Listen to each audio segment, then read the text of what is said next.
I am very pleased and very grateful to see all of you here, joining our two-day celebration of the work of Joseph Agassi. Professor Agassi is one of the most inspiring and thought-provoking living philosophers. He's also one of the 2 or 3 most prolific writers in our field today, and is easily the most important living Israeli philosopher. He contributed to every major field in philosophy, from philosophy of physics to aesthetics, and from ethics to political philosophy. He also helped dozens of students find the intellectual courage required for expanding their intellectual liberty. In other words, he's perhaps more than anything else a profound life-changing educator. Agassi already received a fair share of tributes, including 2 festivals in his honor and a conference dedicated to his philosophy. However, his work rarely received anything remotely resembling a didactic presentation. Whether or not this is desirable is a matter for debate, yet when Jeremy Shearmur suggested to me to join him in arranging this conference, our original hope, our incentive, if you will, was to try and put this curious project to the test. We therefore invited some of Agassi's best-known colleagues, lifelong friends and students of his philosophy to survey and explain a few of his many contributions to philosophy. We sincerely hope that you will find their attempts helpful and interesting. Our chair today will be Professor Lydia Amir. Speakers are allotted 20 minutes for their talks, and after every talk there will be time for discussions. Lydia, go ahead. Thank you very much, Nimrod, for asking me to help chairing this conference. You were freezing when you were talking. I don't know if it was a general problem or mine own. The panelists today, please let me know, and I will. Lydia, we cannot hear you very clearly. You come in. Yes, you need to move to a different place. But the sound would be better. Yeah, you are freezing. And Nimrod, I would like to suggest that maybe if Lydia will close the camera, it will give a wide band, more band for the voice, so we can hear Lydia, but not see you. Try. Okay. If not, I will share. There's no problem. I can try with no camera. I will switch for my talk. Let's just begin. And can you hear me well now? Yes. Yes, we can hear you. Okay. So let's begin with no further ado by introducing Malachi Hacohen, who will talk and have the discussion till 4:30 if he can. If not, we will go 7 minutes after that. So his talk will be on Popper and Agassi on nationalism. So Malachi is professor of history, political science, and religion at Duke University. He is director of the religious and public life program at the Kennan Institute for Ethics. His book, Karl Popper, The Formative Years, 1902 to 1945, Politics and Philosophy in Interwar Vienna, Cambridge 2000, won the Herbert Baxter Adams Prize and another prize, the Victor Adler State Prize. His other book, Jacob and Esau, Jewish European History Between Nation and Empire, also Cambridge, 2019, won the Center of Austrian Studies biennial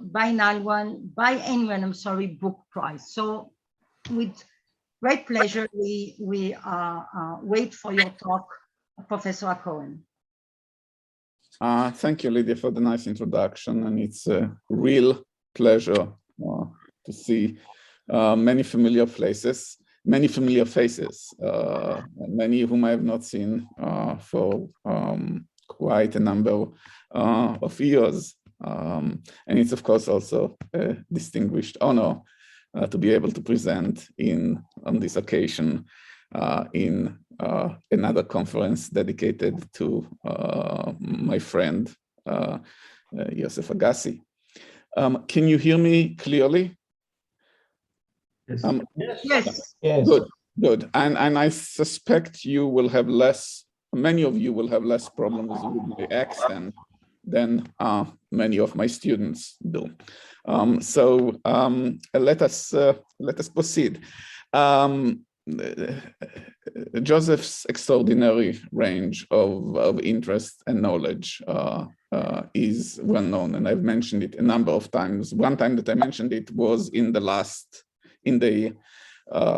conference celebrating his 90th birthdays, and then I spoke in that conference on 3 Agassi philosophers that I know. The first one is the one who's most familiar to you, and most of the papers today are going to be dedicated to this aspect of his philosophy, is to the philosopher who engages with Karl's Popper's philosophy of science, the critical rationalist who promotes modified conventionalism, a philosophy that I found always very attractive, an interpretation of Popper that I found myself largely in agreement. But that's not my subject today. I pointed out in that conference that there was a second Agassi known mostly to Israelis, and that is Agassi, the liberal nationalist, the Zionist, the one who wrote a major book intending to resolve the problem of Israel and of the Jewish question, Liberal Nationalism for Israel, which appeared first in Hebrew in 1983, then in a number of editions, the last one of them, I believe, in 1999. Then I pointed out that there is an entirely unknown Agassi, and that is Agassi the Talmudist, the Agassi who is the inheritor of rabbinic literature. I was able to point out only to one major article, their Conventions and Knowledge in Talmudic Law in 1971, and I urge that there is a lot that can be done here in order to develop the area of convergence suggested in that article between critical rationalism and Talmudic thinking. But I made the case for Agassi the Talmudist during the 90th year celebration. Today I would like to focus on the second Agassi, on Agassi, the liberal nationalist. And it does begin with Agassi's engagement with Popper. So Popper's stance on nationalism, negative stance on nationalism, is well known in the open society. Popper saw nationalism as romantic and reactionary. Can you see the slide? I cannot see what you see. Can you see the slide, Popper on nationalism, including? Yes, we do. Excellent, wonderful. And Popper treated nationalism as an invention of the reactionary German intelligentsia. He spoke of nationalism as tribal in character, an enemy of the open society, a return to the closed society. He thought that the national state, or the nation state, is a figment of imagination. None has ever existed other than by forceful means. And he treated the very idea of self-determination, that is the right of a people to determine itself and to have a state, as a disaster. It is a disaster because the idea of self-determination, in his view, led to the dissolution of Austria, Hungary, to the interwar situation of war of all against all among the different national states in Europe, and eventually to the rise of national socialism. Surprisingly, his antidote to nationalism was imperialism, and Popper did see imperialism and cosmopolitanism as converging from Athens through Austria-Hungary to the British Commonwealth. Imperialism opened closed communities, made possible border crossing. It had its costs, but it was cosmopolitan in purpose and a positive aspect of human life. On the issue of Zionism and the Jewish question, Popper said very few things, critical, of course, in the open society, but he said much more in his autobiography, and even more in drafts of the autobiography, and in conversation with people who interviewed him. Zionism was the wrong way for the Jewish question. Assimilation was the solution to the Jewish question, to the Jewish problem. Zionism is a manifestation of tribal nationalism. It manifests ethnic pride and continues the separation of the Jews started by Orthodox Judaism. It triggers anti-Semitism and is dangerous to the Jewish future. Israel, the establishment of Israel, was a tragic mistake, not only because it was the wrong solution to the Jewish question, but because it led to a major Middle East conflict. Once Israel and to the dispossession of the Arab population. Once Israel was established, Popper accepted it as a fact, opposed the idea that the Jews would need to leave Palestine, but urged that civic equality among Jewish and non-Jewish members of Israel be instituted to overcome apartheid. For him, the idea of citizenship in Israel was a racial idea. Israel, to Popper, was an apartheid state, and he urged civic equality and political equality in order to make the situation more tenable.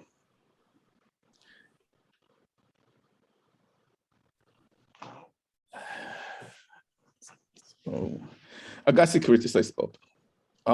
Agassi did it first in conversation with Popper. He did it in his autobiography, and he did it in correspondence with me on the subject, especially in the 1990s. My views about it agree with Agassi. His views, he says that Popper's views are tinged with anti-Semitism, and that Popper entertains a Christian or a liberal Protestant view of the Jews as an outdated people. So in some ways, Joseph provides an alternative to Popper's solution to the Jewish question.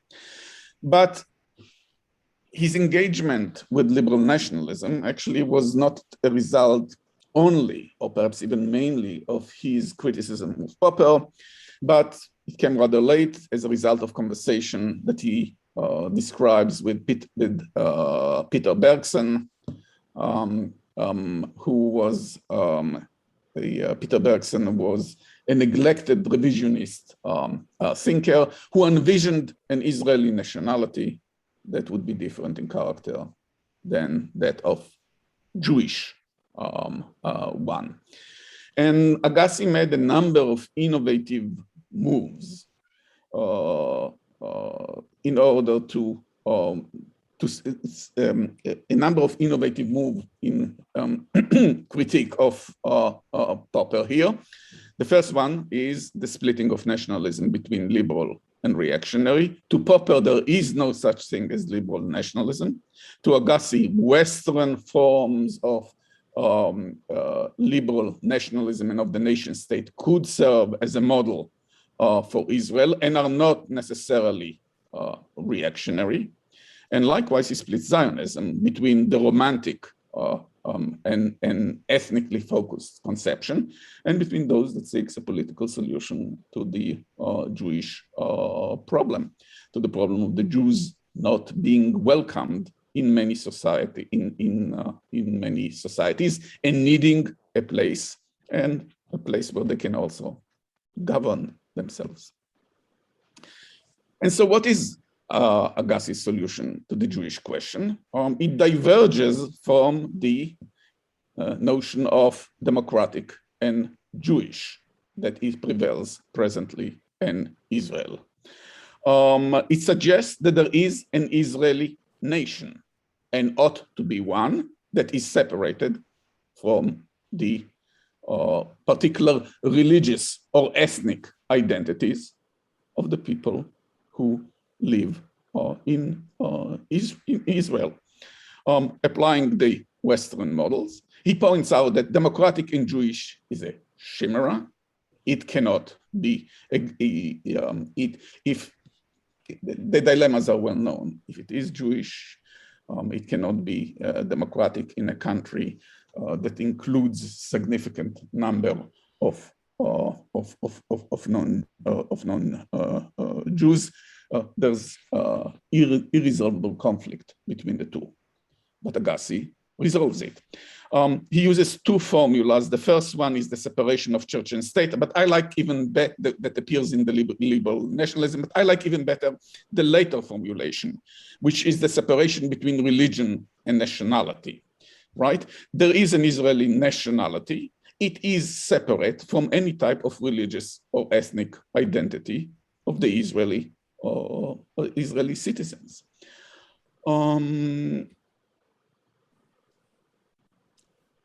This was clearly an option. It was not a mainstream option, but it was one that was discussed seriously in the 1980s and the 1990s. And the reason why it was is because it's the only possible solution, a reasonable solution to the question of an Israeli nationality if you want to maintain Israel as a nation state. Why isn't it discussed any longer quite as vigorously as before? It's because it's been overwhelmed by the ethno-religious and the ethno-national conflict in Israel-Palestine. That is because the ethnic definitions of nationality have proven so powerful that the imagination of an Israeli nationality that transcends them at this point seems to be beyond the reach. I should say that though this is still, if you want to maintain Israel as a nation state, this is probably the only possible solution. And there are some encouraging signs in that you can see both the Palestinian population in Israel and the Jewish, quote unquote, population of Israel developing special attributes, Israeli attributes, and sharing so much in terms of their culture. So whereas to us it seems so very remote or more remote than it was in the 1980s and the 1990s, in reality on the ground you have the beginning of shared culture that could support the type of vision of Israeli nationality that is advocated by Agassi. Alas, it's of course defeated and easily defeated by the forces of ethno-nationalism and ethno-national conflict. But, and this is my final point, I think we need to move even beyond liberal nationalism, because the Jewish people has always been a diasporic people. Israel is a short episode in millennia-long Jewish history, and it's not clear how long this episode is going to continue. And neither Popper nor, in this case, Agassi, have a solution for the Jewish, for the diaspora. That is, in strange ways, both Popper and Agassi still operate within the paradigm of a triumphant nation state. For Joseph too, French Jews are French by nationality.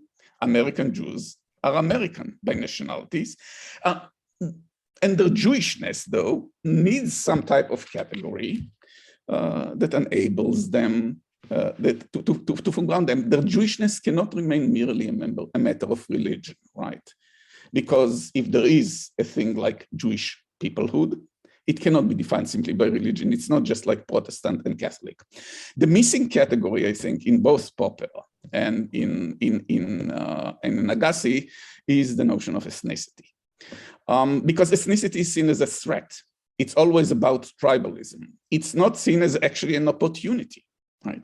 There is such a thing as a cultural ethnicity. Sure, ethnicity is about descent, but the Jewish people itself has multiple and pluralistic descents, and is also defined culturally. Is open ethnicity possible? I think it is. Look at the number of people who have crossed the boundaries into Judaism and out of Judaism. So the notion of ethnicity, which actually mediates between the mere religion and the political notion of nationality, which I think still should be maintained, but should not given the centrality that it has in nationalism, liberal or otherwise. So one, we need to introduce the notion of ethnicity. But second, I would like to go back from Agassi to Popper, because Popper was an early voice for the imperial turn. The imperial turn is that historians in in 2 decades have pointed out that the nation state itself is but a short episode in the history of humanity, and that most of the forms of governance that we have seen throughout history conform more to things we call empire, i.e. they are pluralistic in character. Why is this pluralism important? Because Malachi, let me just state that you have 2 minutes to say why it's important and then finish the lecture. Yes, I think I think I can do that. It is because multinational states may well result in multi-layered sovereignties. The idea of one single sovereignty that comes under the notion of nationality can be marginalized and allowing for varieties of multi-ethnic and multicultural possibilities. Why is this important? Because that would enable us to theorize the diaspora, which would be actually in light of Jewish history and may provide a solution for the prospects for the Jewish future. And here I abided and finished within the allotted time. Thank you. Thank you very much for keeping the time. And we now have either 4 minutes for discussion or more. This is Nimrod's decision. We can have a discussion, yes, of course. I see that we have been joined also by Nati, and almost everyone is here. Only Chen is missing.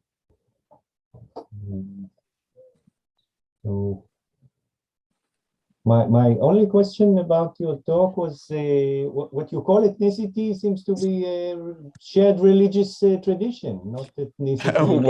Why only religious? Why you're empowering religion? You're giving religion enormous power. Because ethnicity in other respects, my parents and grandparents came from East Europe, and ethnicity of other Jews, they came from maybe Muslim countries. So it's not a shared ethnicity in any other sense other than the religious. We have just spoken about the possibilities of creating a new Israeli culture that is shared across ethnicities, right? Okay. So clearly it is a component of life that is beyond religion and is is becoming part of the new of a new Jewish life. So in short, it may be that, I mean, we are arguing terminologically, and we should probably not argue about words. You may be expanding the notion of religion. I think ethnicity can be a matter of secular culture. There is secular Jewish culture. Well, Zionism provides secular Jewish culture. There is a secular American Jewish culture. So it's not only religion, right? Yes, okay. Yoske, would you like to say something?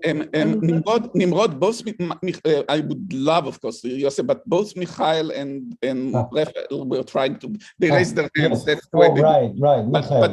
But certainly Joseph has the right. No, let others speak first. I have my say. Don't worry. Michael wants to speak. Yes, thank you very much.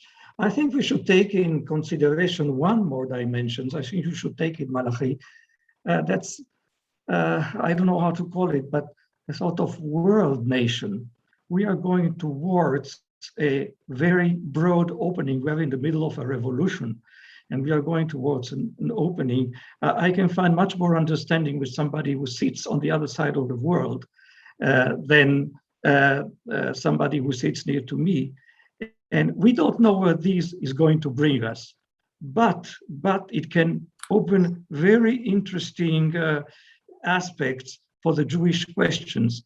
Especially one thing, consider the fact that Jews and Israelis as well are swimming very, very good in these new waters. So there is no really a direction, no really an answer, but it has to be watched. That's all. Thank you. Nimrod, shall we let people actually in, because we have short time, rather than me actually?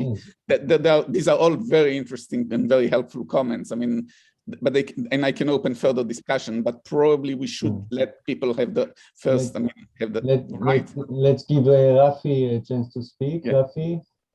Good morning. It's afternoon your time. My question would be: would the Agassi / Popper new version look like a one-state solution, given the current circumstances? Let me have my say. When I read Open Society, it struck me as anti-Semitic, and I still think it is. And I said to Popper, you speak of Christianity 1 and Christianity 2, namely good and bad Christianity, but you speak of Judaism instead of speaking of Judaism 1 and Judaism 2. And he conceded to me at once and requested that I don't publish it, promising me to improve it in further editions. And I waited half a century before I published this criticism in appreciation of Popper's readiness to answer me, which he did not, probably forgot. We have one idea that is so popular, nobody even mentions it, and Popper takes it as central, and that's very powerful. And that is that most societies begin as tribal. That is, say, tribalism is the default. This is a very important fact. When I say it, everybody says, yes, of course, but why do you say it? And I say it because people overlook it. That's a very important thing. The tribalism in modern advanced societies appears as communalism. This is perhaps Hegel's contribution to political philosophy. So we have here competition between the idea of the citizen and the idea of a member of my community, of kind of tribalism or softened tribalism. And in my opinion, the only reasonable attitude, which is a matter of course, is to have both citizenship and tribalism or communalism or whatever you call it. This duality seems to be the right solution and the obvious solution and the most humane one, because I think the most important thing in Malachi's statement is that liberalism counts as the ability to enter and exit from any collective. I think this is the most important idea, and it has to be repeated as many times as necessary. Thank you very much. Lydia, we can present Professor Laor now.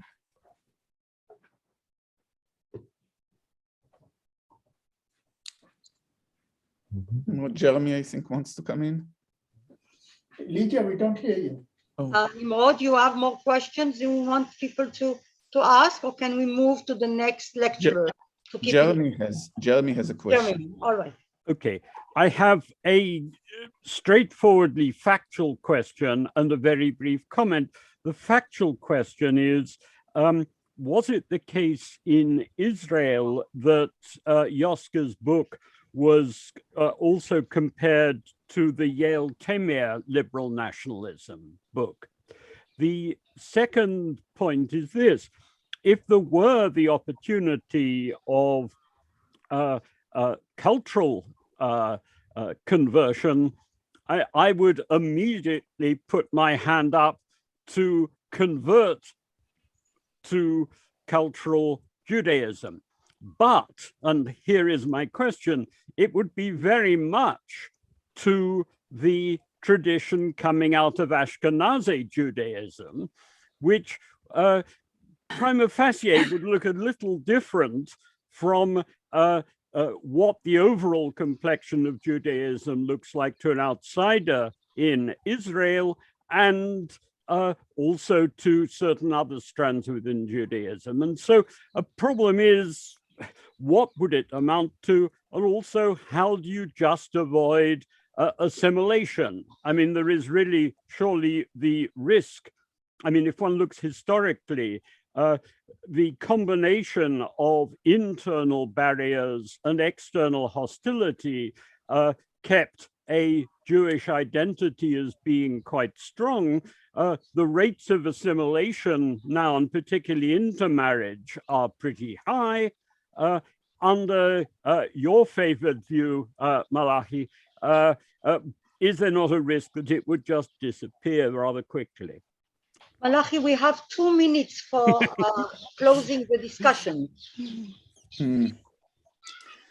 So I guess a couple of notes. First, I mean, Joseph said that his solution, that is the separation between Israeli nationality and religion, applies to both the one state or the two states solutions. Where that's what Joseph indicates. Where Joseph stands on it nowadays, I don't know, and I rather withhold my own personal view on that question.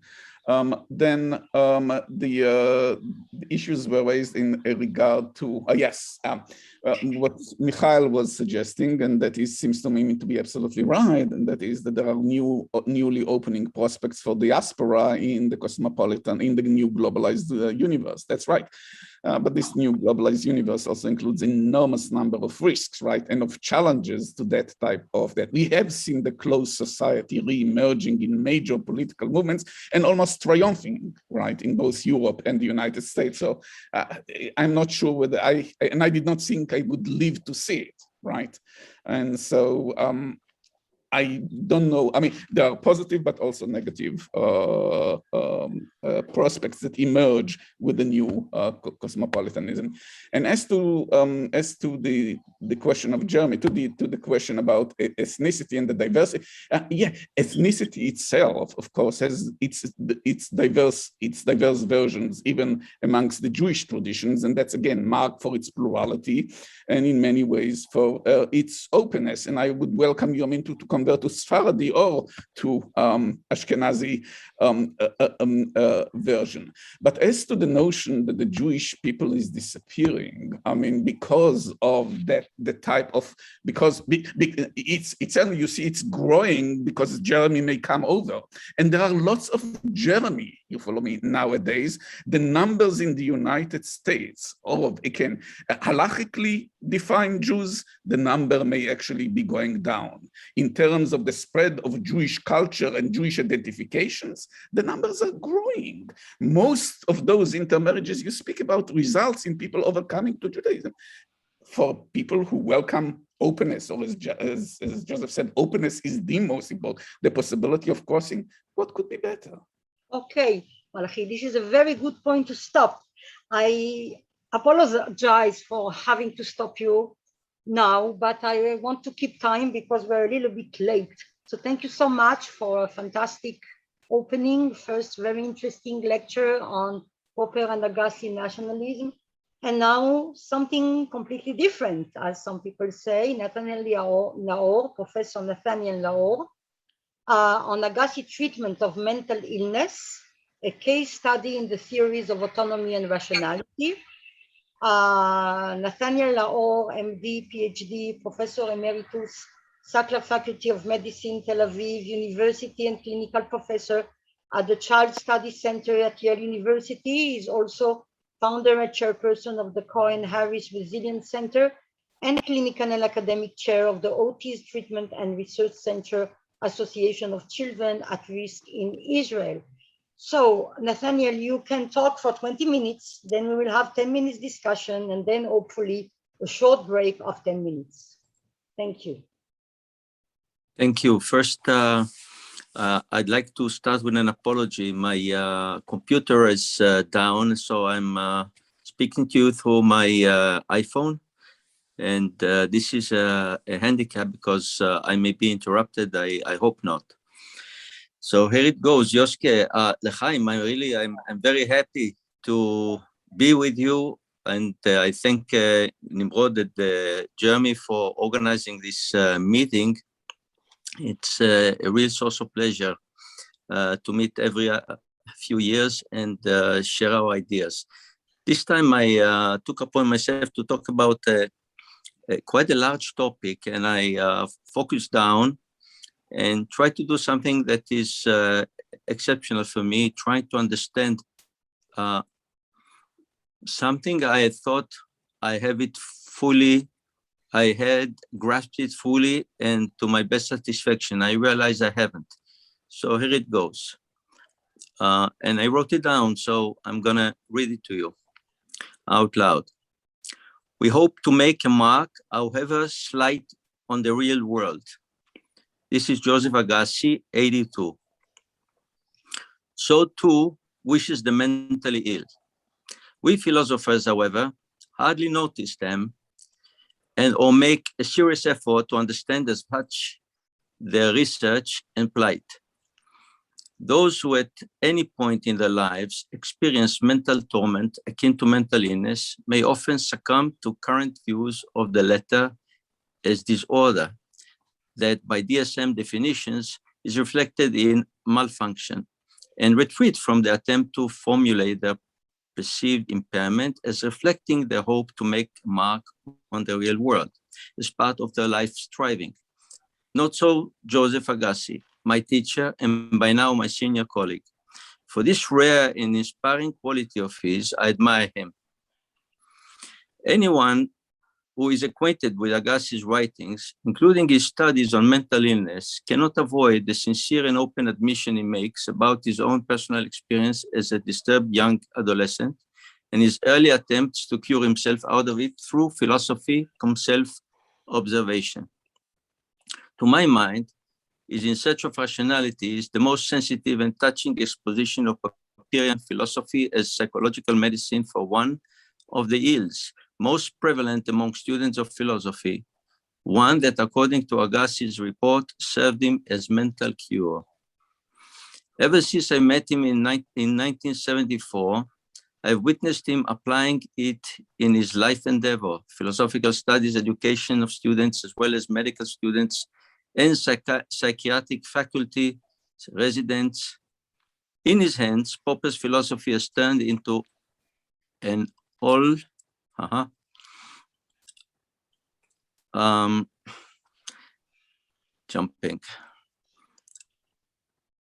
an all-round critical philosophy of life. I know of only one early example akin to his, if we exclude Freud's. It is of Solomon Maimon, whose work on mental illness is still mostly unknown, yet his autobiography is in print to this day. It is for this reason that I find Agassi's work on mental illness not only philosophically intriguing, but also, and more importantly, clinically and socially sensitive and relevant. The silence about it of the Western academic psychiatric community notwithstanding. In his effort to elucidate his ideas in the area of psychiatry, Agassi researched the field jointly with various psychiatrists, for example, with my esteemed late teacher and senior colleague, Professor Judith Fried of Tel Aviv University, who was a former student of Jean Piaget and an admirer of Henri A, and also an admirer of Roland Lang. Following his clinical and social critique of psychiatry in the 60s, he introduced into Israel a model of liberal day hospital for seriously affected mentally ill persons.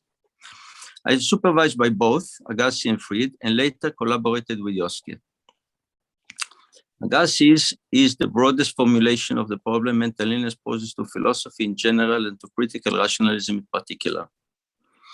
I shall first present the background of my meeting with Agassi. I then present Fried and Agassi's joint contribution to psychiatric diagnosis and offer a short critical comment. Lastly, I shall focus on the issue of mental illness and autonomy.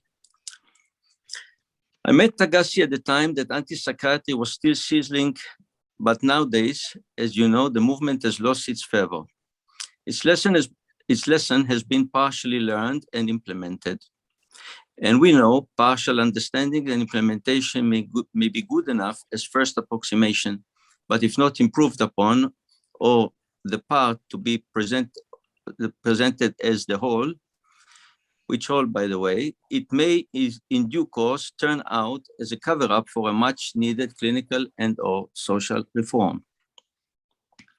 A word is in order concerning the basic assumptions and clinical implications of anti-psychiatry, left and right styles.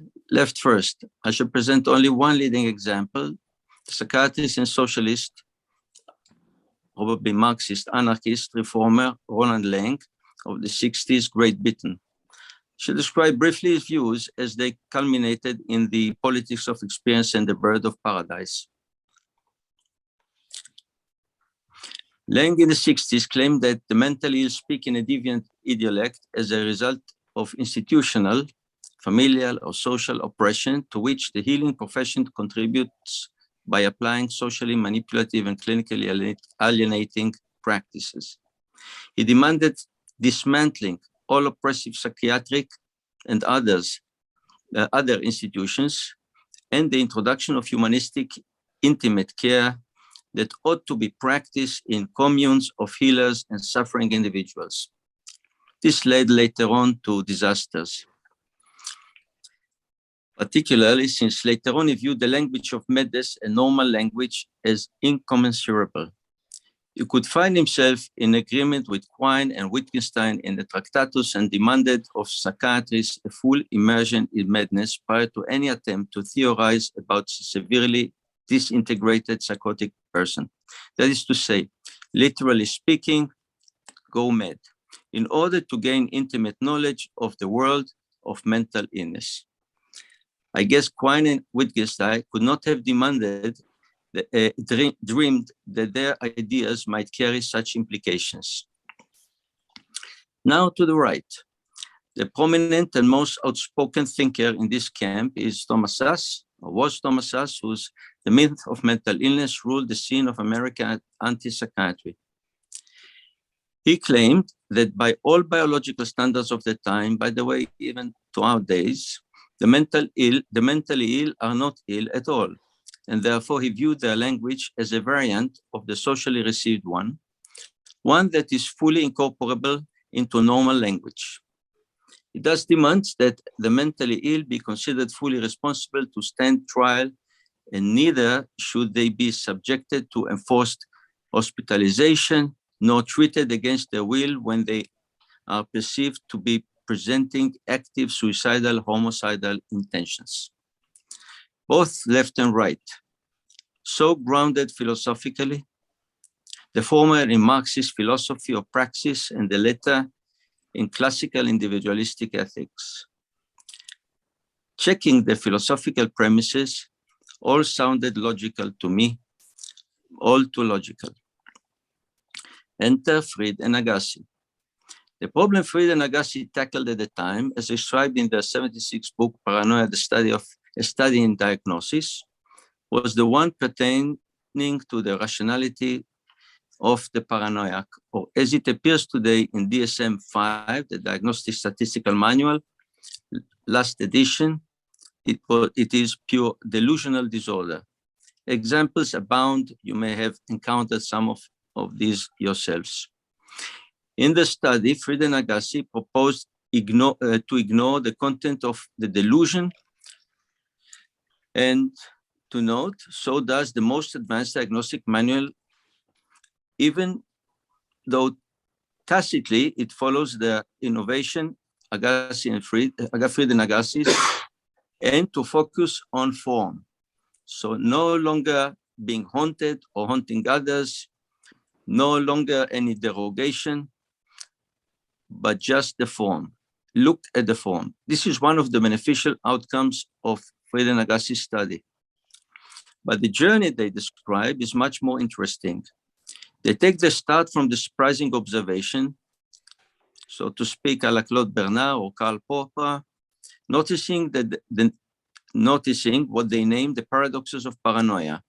By now, most of you have heard this epithet.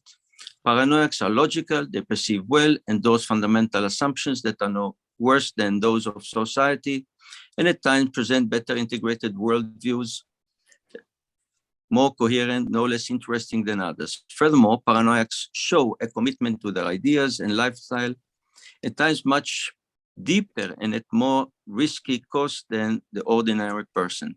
Hence, they attract our attention and respect and present a diagnostic and philosophical challenge. What makes the paranoid be diagnosed as sick, say Fried and Agassi, is one, clinging to their abstract ideas, thus employing Popper's coined epithet in the 1940 as reinforced dogmatism, and two, they speak in terms of the dogma and turn in the way of speaking into an idiolect that they use as if it were publicly accepted, a sort of a pretense that the idiolect is public parlance. It is the paranoiac's denial that there is room, indeed, a need for translation that makes them, according to Fried and Agassi, into patients. Whether artists, for example, they might have claimed that all translations must remain inadequate, and this would have been their claim for artistic achievement of sort or another. Fried and Agassi have one more general diagnostic proposal, that is, all mental illness can be reduced to either psychosis or neurosis, the former characterized by fixation to the abstract system and the latter to the concrete symbolic à la Piaget. These fixations serve Fried and Agassi as markers for diagnosis within the whole field of psychiatry. No doubt, much clinical gain has been made. Without this gain, diagnosis of paranoia would have still involved focusing on content rather than on form. Good clinicians I had met in my early studies at Yale in the 80s knew that much, but found it difficult to formulate it in general terms.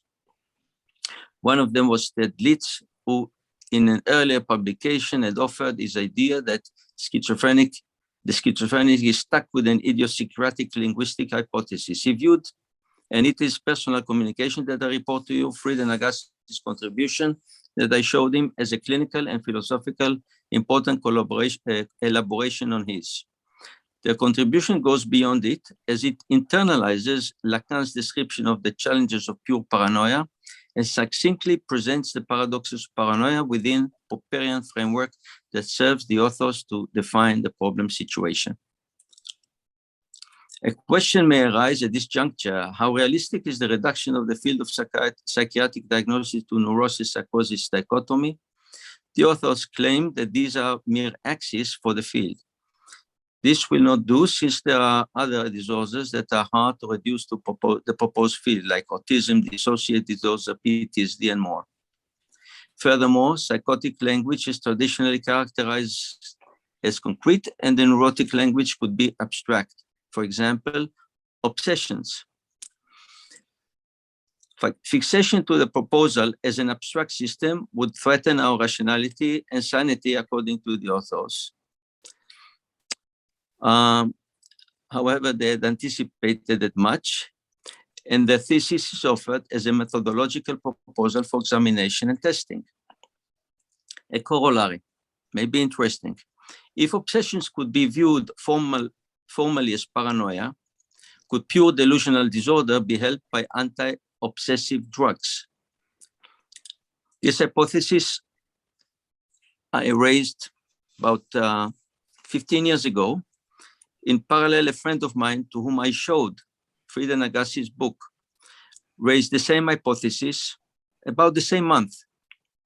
We gave the medication, which is Prozac, for example, and the chronic patient unresponsive to antipsychotic medication in the past was cured within a few months of treatment, and ever since has been enjoying a fully rewarding life. This might be viewed as a seemingly unexpected meta-diagnostic gain rooted in Fried and Agassi's contribution. This case may raise in your minds known questions concerning the way science and meta-theory intertwine, no less than questions concerning how problem-solving and the search for truth intertwine. I view Agassi's collaboration with Fried in the study of paranoia as part and parcel of his Agassi's studies with Ian Jarvie on the various degrees of rationality, culminating in the paper on irrationality and his paper on rationality as lifestyle.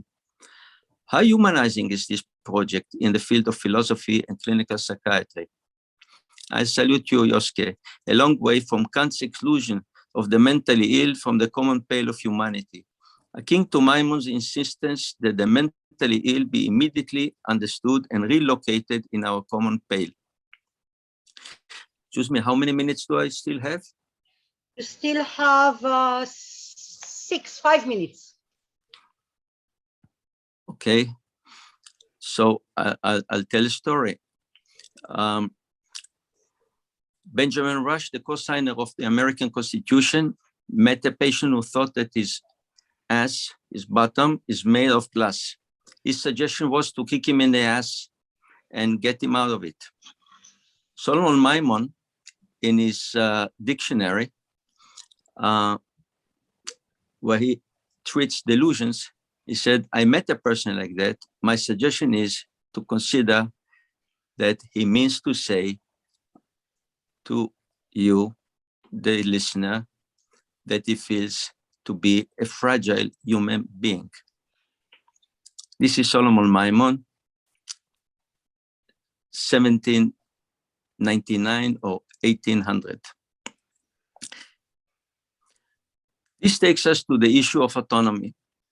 Fried and Agassi were interested primarily in clinical diagnosis. The view of psychotics as reduced in their degree of rationality is akin to Sass's that view them in that study as autonomous. I mean, as much as reduced in rationality, they viewed the psychotic as autonomous. At the time, I thought this was so, since they endorsed and applied to the case either the principles on individualistic or existentialistic ethic. Joseph, individualistic, and Fried, in the existentialistic ethics.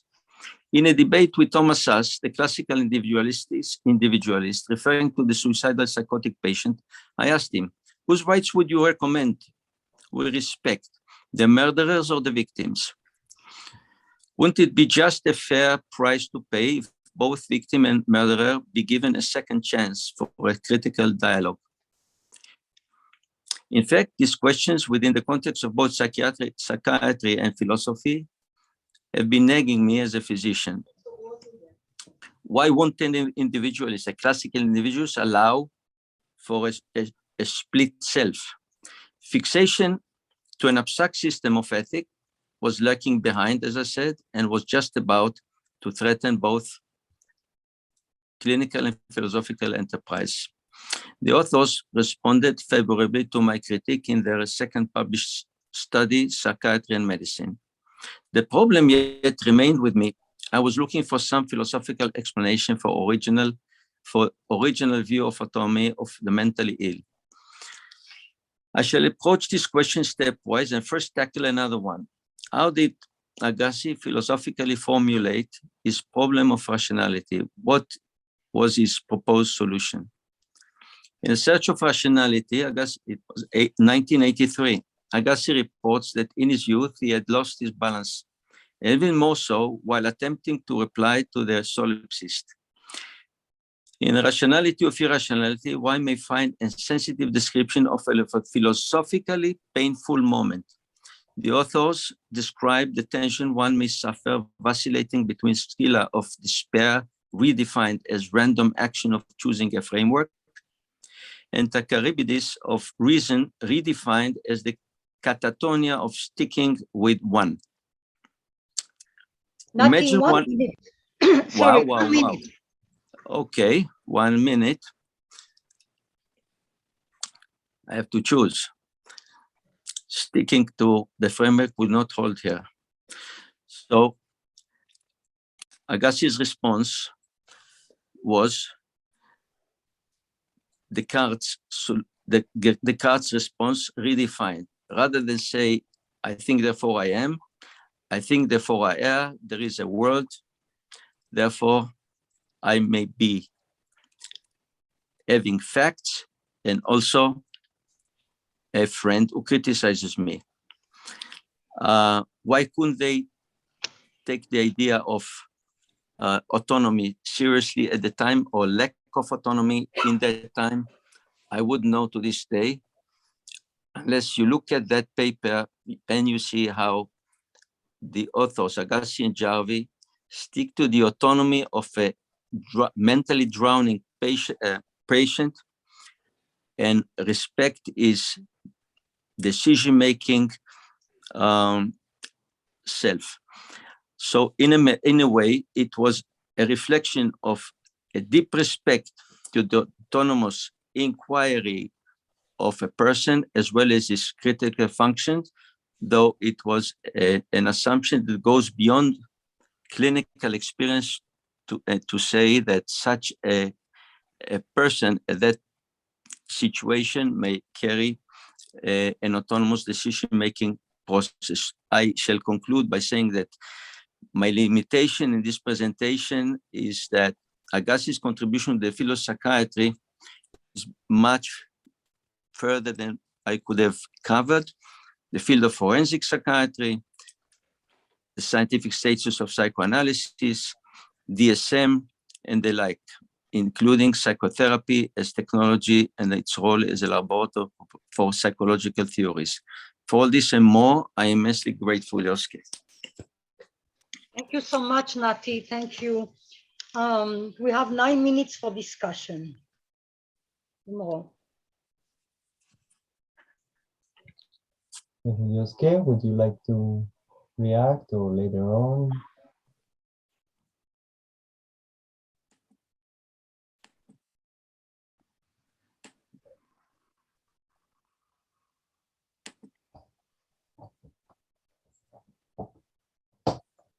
Let me say that there is here the paradox of autonomy that is very much in spirit of Popper's open society, namely the autonomous has the right to cancel their autonomy, and yet we consider autonomy an inalienable right, that is to say, a right that cannot be cancelled.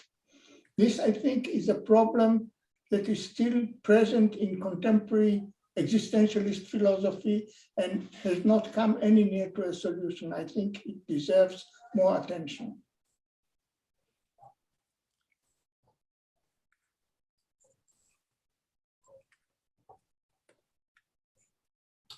William, yes.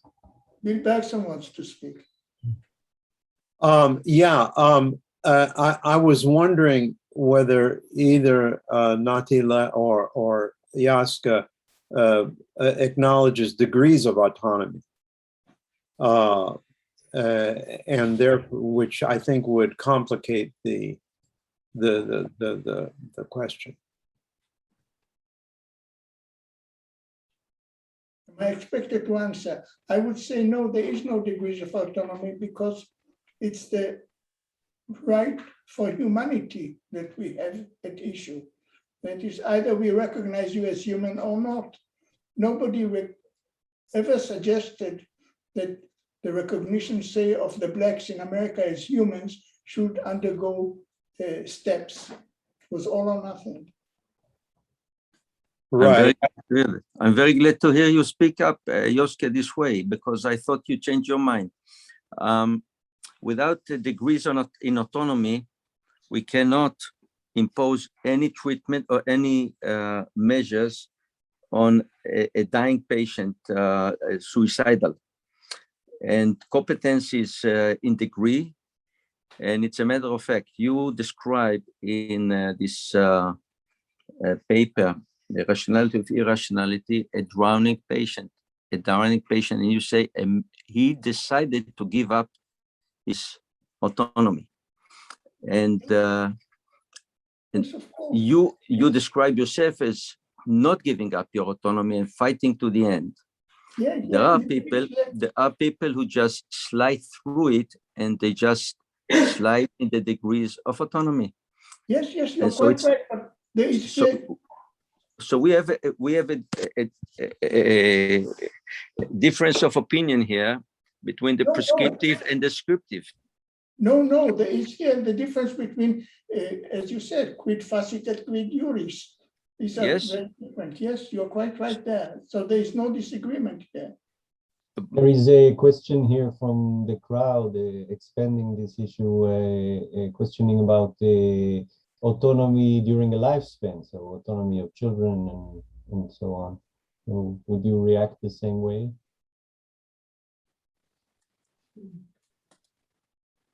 Okay. Malachi? Are infants as autonomous? You're expecting me to continue? No, I would like to hear others.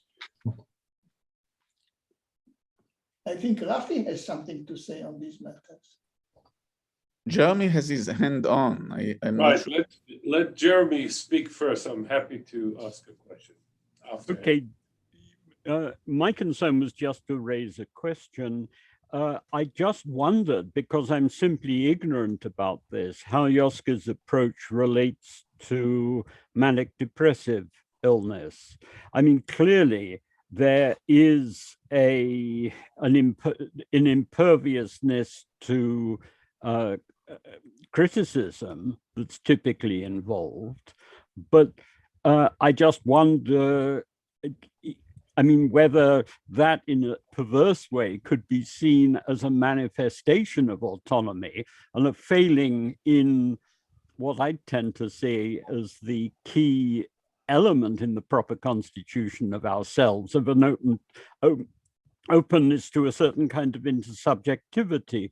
But the other element of it is, well, what is actually going on? I mean, on the face of it, manic depressive illness looks something like a kind of interactionist product, where on the face of it, it looks to me as if there may be autonomous manifestations at a mental level also of things where there may be underlying physical disturbances. And I just wonder if this is one of the things that is treated. You are terrific. I think you are touching a point. The manic depressive, when he enters a deep depression, is insisting on his rights in an inadequate manner, but insisting all the same. So I think you're absolutely right, and significantly so. But the other side of it is that when people are manic, they are typically impervious to criticism and to comments and to suggested corrections from other people. You're quite right. You see, this is very interesting. The fact is that manic depressives are known to play between mania and depression. That is to say, they tell themselves, let us go as deep as possible so as to bounce as high as possible. This is very interesting that the manic depressives fight their depression instead of fighting their mania. And that's why they can't get out of it. So everything you say is really, even clinically, very significant. Huh. The question is, how do we correct the mistake of manic depression? And could I for a second just interject? Yoske, your second diagnostic point on paranoia, namely that they use their own language in an idiosyncratic fashion and assume that this is the they don't have common language. Yes. Yeah, common language. Isn't it incapacitating the capacity of the mentally ill to use the institution of language in a useful way? Wouldn't it be a restriction of one's autonomy? Look, there is one technique that is common to all mental problems that are insoluble, and that is getting into panic and thereby to catatonia. Panic is the last resort of the dogmatic. But we're talking about the mentally ill. This is not we're talking about the language, the collapse of the institution of language. There is no question that you are right, but the point about catatonia is that you lose all contact. So panic is a move towards catatonia. It's not always catatonia, but that's so. I know that when you succeed in treating a patient and they insist on clinging to the mental problems, they get panicky. Even when you advise people and they cannot resist your advice, they may enter panic in order to avoid it. And what to do about it is a very difficult question. We have 1 more minute. No, actually we don't. I think this is the moment. Unless Nati want to say one No. sentence. Let's allow Rafi. Rafi, I'd like to hear Rafi. So Yoske asked me to ask a question. So this challenges the whole question of autonomy, of asking question when you want to ask questions. But I would suggest a corollary to the dispute that I don't want to gloss over between Nati, who suggests that there are degrees of autonomy, which responds also to the question in the chat, and Yoske, who insists that it's an either or. And I think Yoske may reform his view in light of his views on education and pedagogy, which I'll talk about tomorrow. Because they're, just like in mental illness or in patients, they are appropriate interventions, and therefore they do not exclude or wash away one's autonomy, but in fact try to teach people or bring them up with notions of autonomy that they become more familiar with or more comfortable with. So I wonder if that's a way to bridge between Nati and Yoske. Nimrod, in terms of time, we are at the end of the discussion. I don't know what your decision is. We can have 5 minutes toilet time and meet in 5 minutes, I say. Sorry? We can have 5 minutes break and then meet again, right? That's the plan? Yes, the plan is 10 minutes break, but I do wanted... it 5, okay. Okay, so thank you for the question. In 10 minutes, be on time. After 1 further hour, we will have a longer break. Okay. So please come back on time. Thank you. Okay.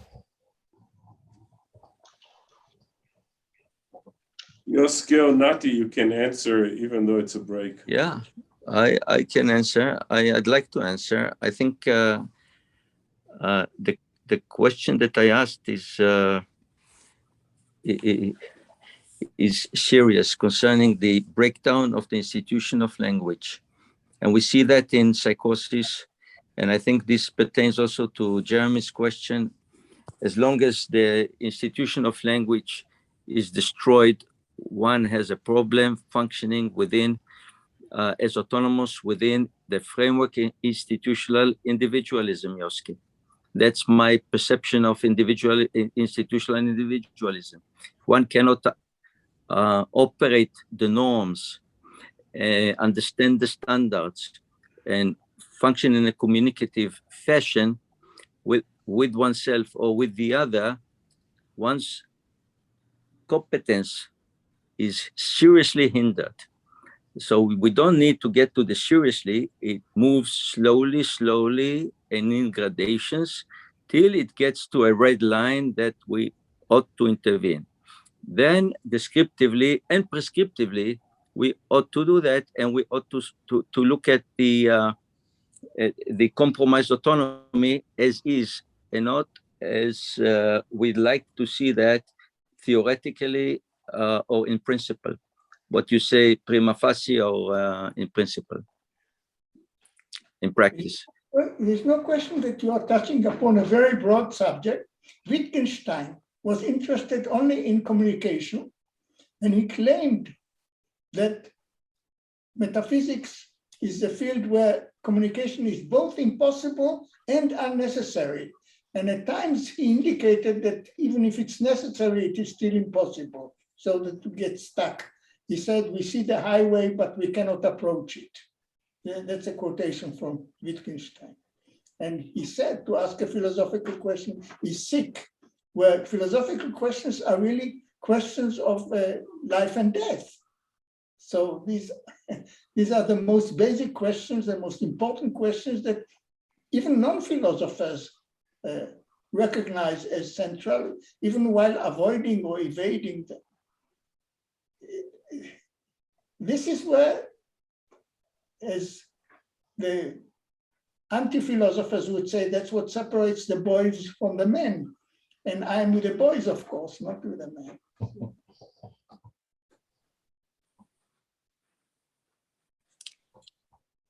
Rafi, did you get an answer? No, but I wasn't expecting one.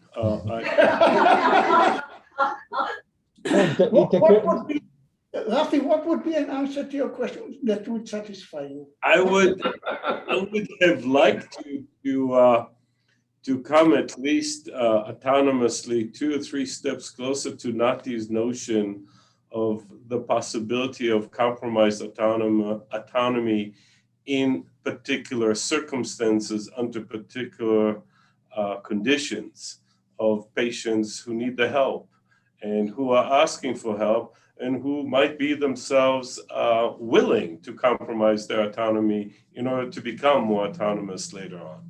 Let me come closer to you and talk not about the mental home or the mental sick, but about the university. There is a lot of browbeating in the university. Professors browbeat their better students. This is an interesting fact that, except for me, I don't know if anybody has ever attended to or noticed. And my advice to the student who is browbeaten is always to safeguard their autonomy, first and foremost, not to give it up at any cost. Can you repeat, please, Joske? What do professors do? Browbeat. Okay. Especially they browbeat when they are lost for arguments. I remember my first mathematics lecture as if it was yesterday. It was the beginning of the analysis course, which was the most popular, the most necessary first-year course. And it started by the professor clearing his throat after some introductory words, saying, Peano's axioms, axiom number 1, 1 is a number. I lost him there and then. If you don't say why and how I lost him, I'm speechless.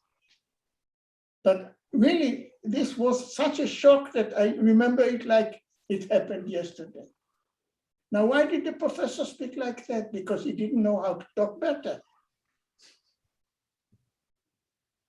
The fact is that before Peano, there was a great mathematician called Kronecker who said, God gave us the numbers and the rest of mathematics we have made. That is to say, Kronecker said that Peano was impossible about 2 or 3 decades before Peano appeared, which is no accident, of course.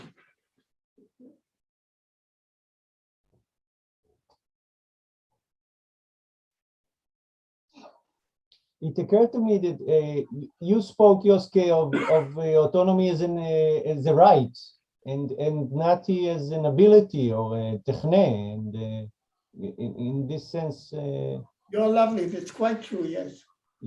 No, I split it to, we both split it to prescriptive and descriptive. Mm-hmm. So the question is whether a disability may lead to one's losing his right. That's the real question. This is interesting. He's not losing his rights, he's gaining new rights of protection. If one is suicidal and psychotic, this is the law in Israel. You need to be a unit. One can be helped only by imposition of treatment only. If one is psychotic, namely his capacity to use the social institutions, including language, their capacity is hampered. Then one is considered with a lack of autonomy and he gains the right to get help. This is right. And if a doctor doesn't attend, then the doctor is to blame. It's not paternalistic at all, not paternalistic. No, but you have to recognize the difficulty when you meet people with no sense of autonomy. It's very rare to find them in the Western world, but you find people who say never raise their eyes from the floor. They always look Different. down. Pardon? There are But that's different, Yoski. We're talking about very sick patients. We're talking about very sick patients. That's why I refuse to move from this point, because of your second marker of paranoia actually refers to the breakdown of the institution language. So I was wondering, why was it difficult to acknowledge here?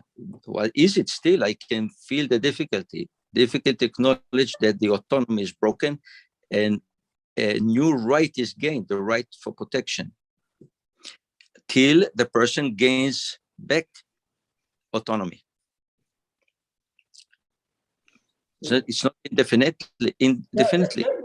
Let me explain here that here is a correction that Nati made, to my opinion, which I greatly value, where he said, when you find a person like that, you don't wait for them to ask you for help, but you treat them the way you treat, let's say, an unconscious patient.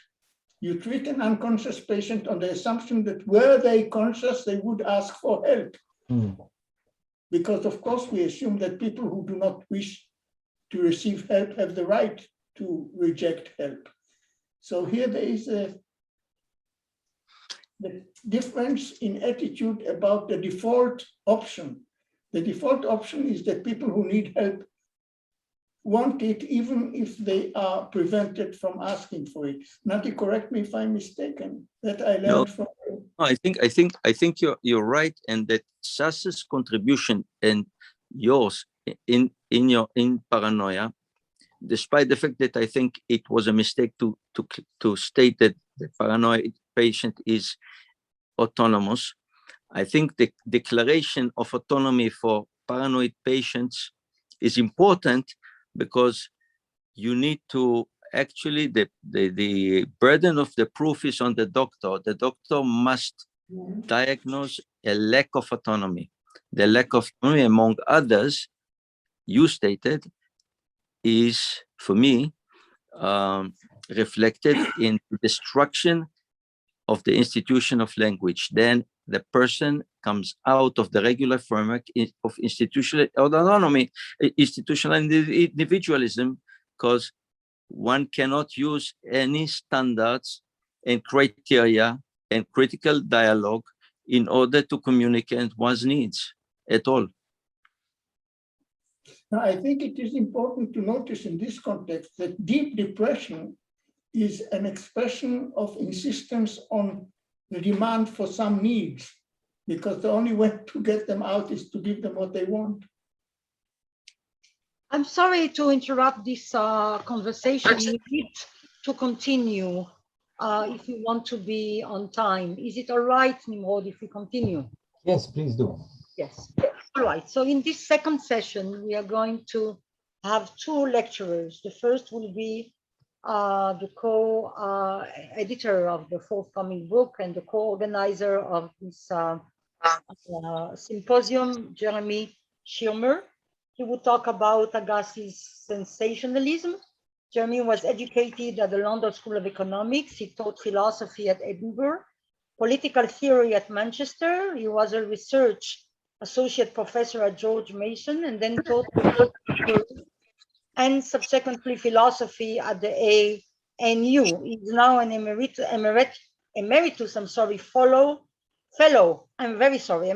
fellow living in Scotland. Jeremy, please. Thank you so much. My title, as it currently stands, is Sensationalism. That's Yoski's Sensationalism, and Popper on the empirical basis. First of all, Nimrod, who kindly had a look at an initial version of this, suggested to me that what is going on in my paper may not be as clear as I'd hoped. Let me offer you this in terms of preliminaries by way of a brief orientation. Yoski's paper Sensationalism created quite a stir at the LSE, really insofar as it offered a critique of Popper's views about basic statements. The paper itself, as Yoski has pointed out to me, is much wider, and the material about Popper was really just a kind of a relatively minor part of it. But my concern, in a sense, is restricted to basically what does sensationalism mean for the Popperians? I here explain what I take these views of Popper's to be and what seems to me their distinctive and important character. I then report on Yoski's criticism and in turn criticize or raise some questions about it, and I conclude by suggesting a possible modification of Popper's views, which might possibly be a move in the direction that Yoski would favor. However, I note in passing that it's not a move that Popper would himself have made in the logic of scientific discovery, because he was then trying to avoid metaphysics.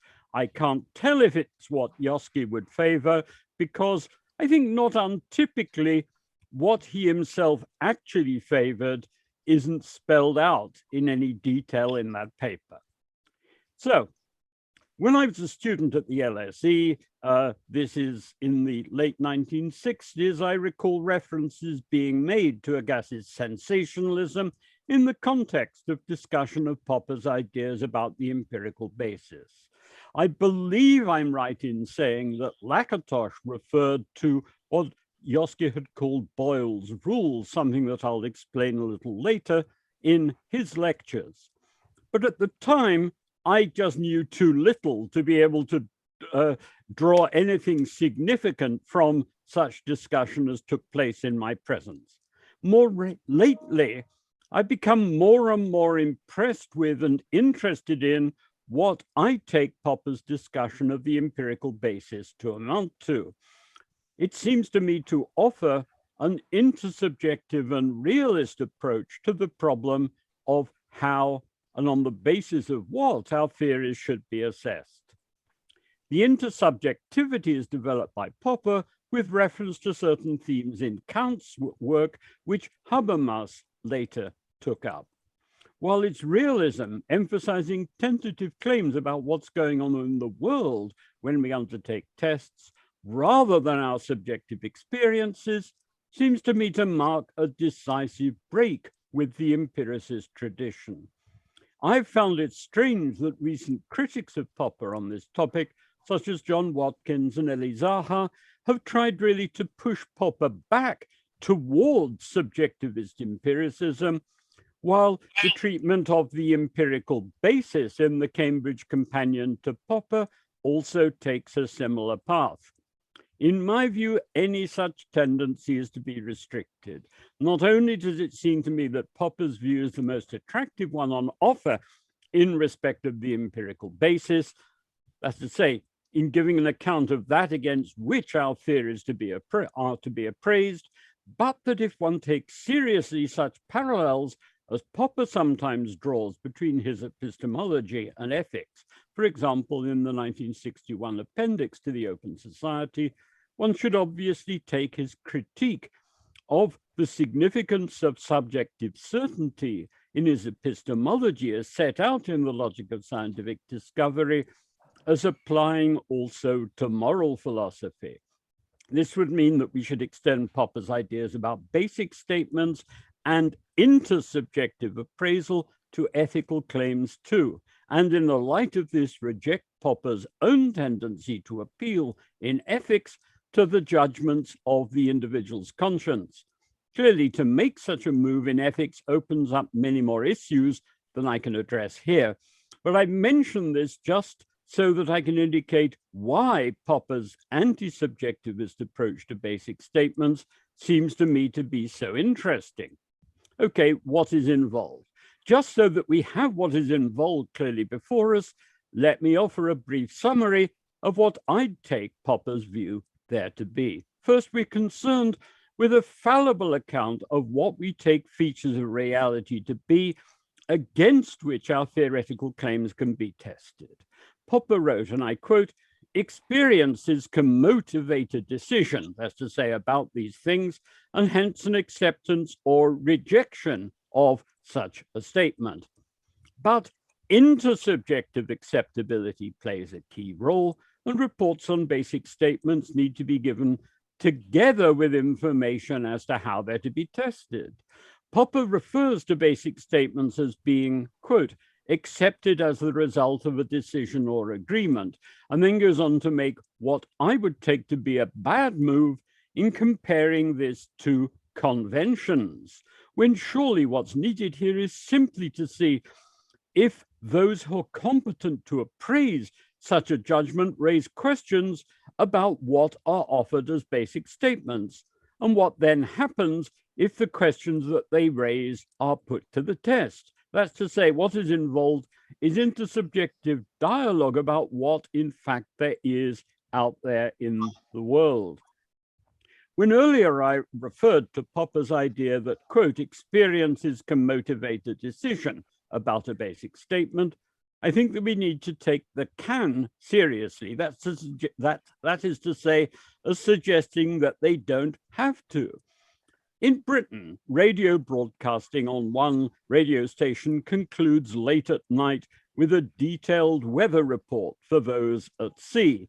It includes reports about what is going on from a mixture of observers and automatic weather stations. And this is consolidated along with theoretical information about expected changes in barometric pressure.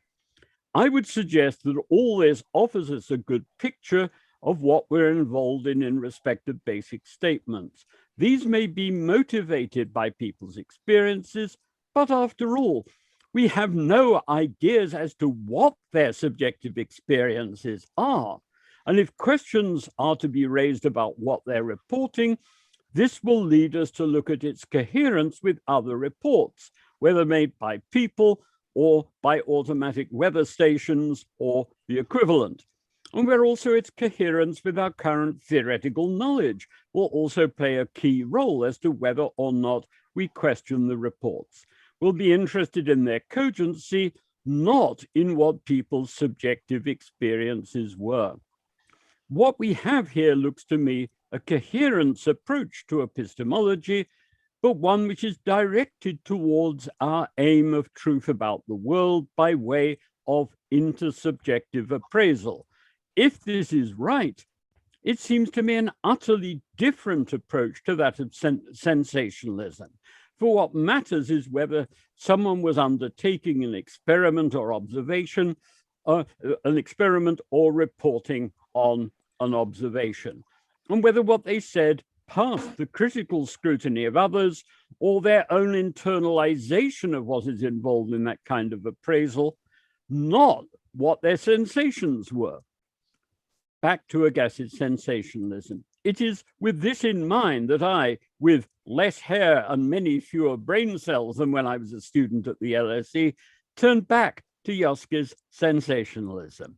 Much in it, for example, the survey of the sensationalist tradition seemed to me interesting, but not something to which I have any particular questions or objections.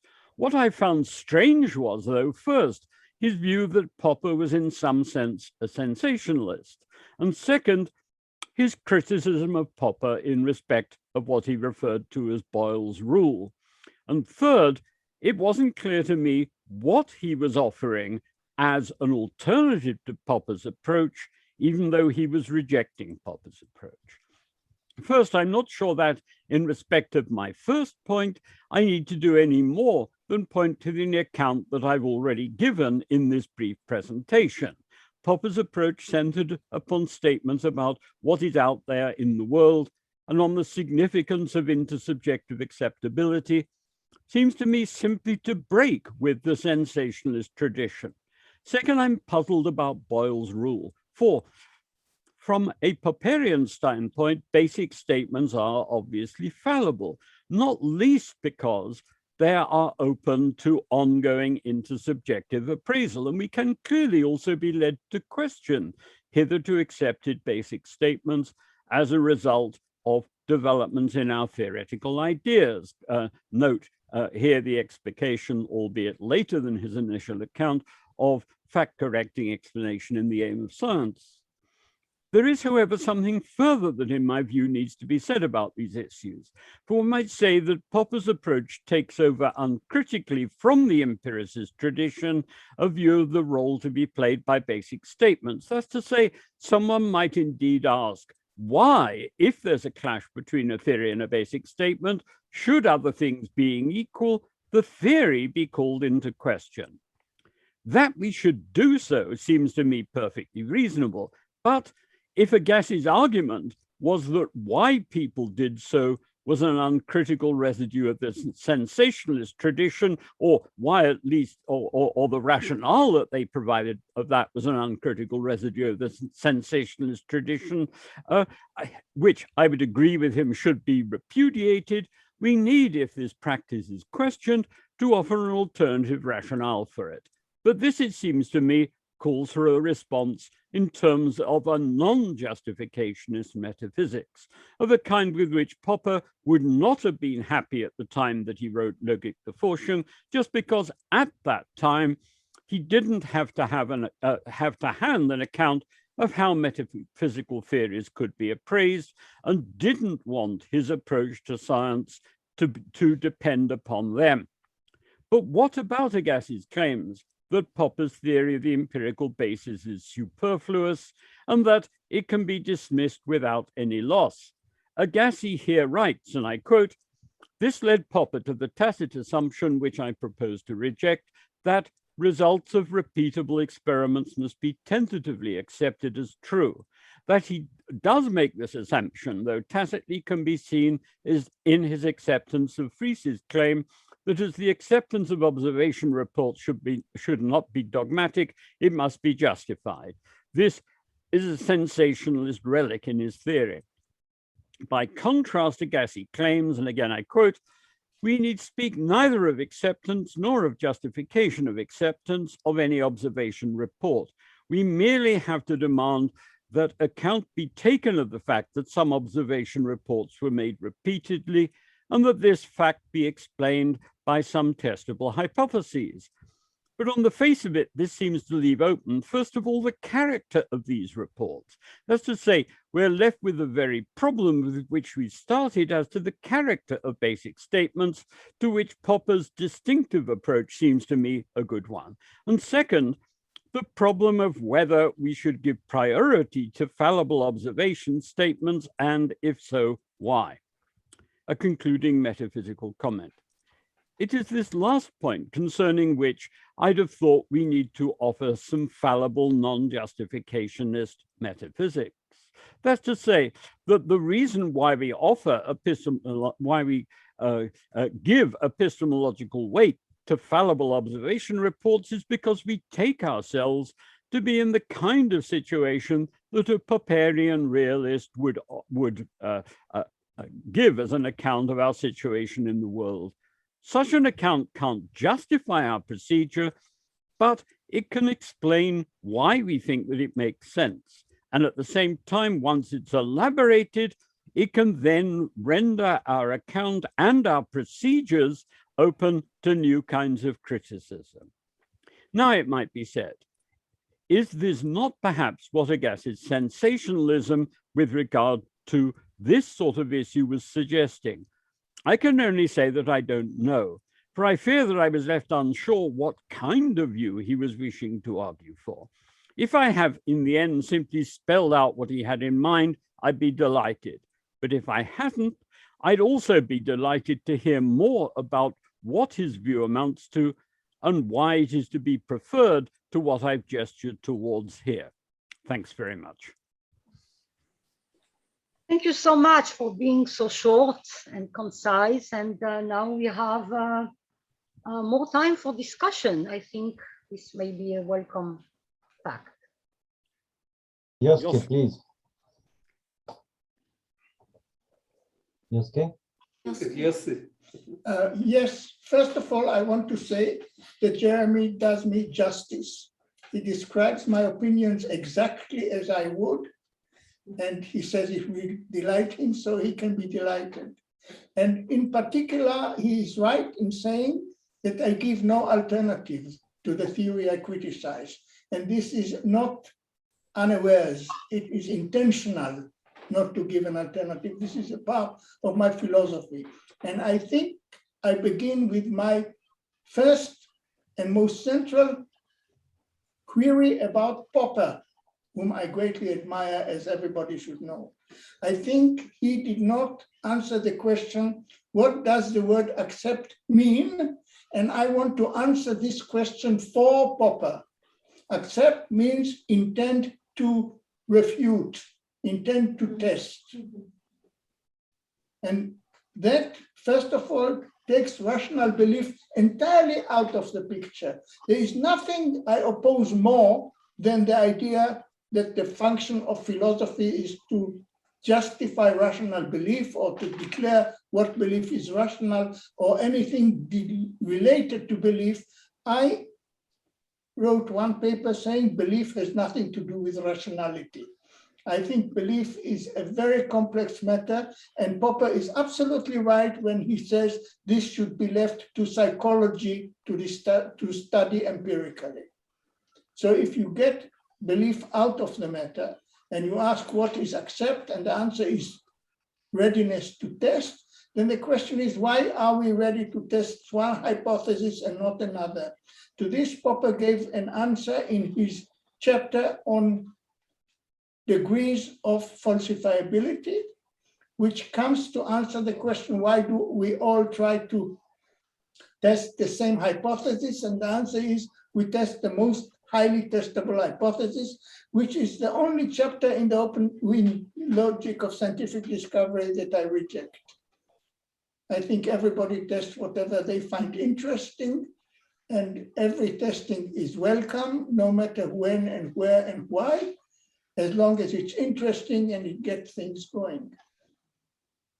And I think what the greatness of Popper's theory is that he describes science as a game that goes on indefinitely. I think this is the most important aspect of his philosophy and the aspect which people ignore. And if we apply this to Boyle's rule, we see it clearly.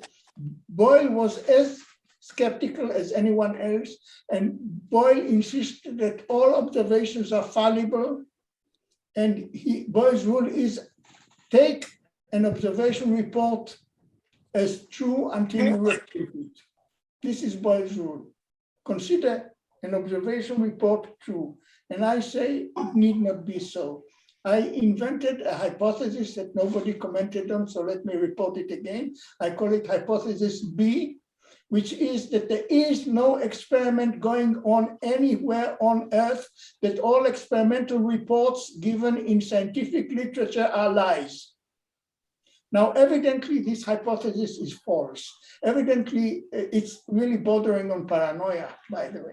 Nobody takes hypothesis B seriously. My question is why? After all, none of us has seen enough laboratories where hypotheses are tested. That is, so we take most of the tests upon faith. And the question is on what ground? And that, I think, is it's a silly question. It's a question which we all feel easy to answer, but wording the answer is not easy. And I recommend that we pay attention to it. Granted that it is false, granted that taking it seriously is paranoia. Nevertheless, we can ask ourselves what goes on. Why is science not Cruzonian, to put it in Popper's language? One of Popper's greatest observations is that Cruzonian science is impossible, that science is not a personal but a social phenomenon. I think every serious student of Popper would accept that this is a very enlightening idea. And I think we should not only accept it, but dwell in it, discuss it a bit further to see how exactly science operate as a social institution. I think this is Popper's legacy, and I think we should take it seriously. I'm done. Bill? Yes, I'm not sure how this impacts or relates to Jaska's critique of Popper, but I just wanted to note that in reality, scientists do not agree on what they accept or reject in terms of either data or theories. And they take different directions in research depending on their own assessment of what research, what observation reports and what theories they think are most sound and most promising. So there's not a unanimity here, which Popper seems to assume. You know, when he talks about acceptance and rejection, the one thing I think is clear is that he thinks that all scientists accept or reject something. And that is contrary to fact. You know, the science, in fact, is a very diverse, messy business. Anyway, I'm not sure how this relates to Jaska's critique, but I'll leave it at that. I agree with you totally.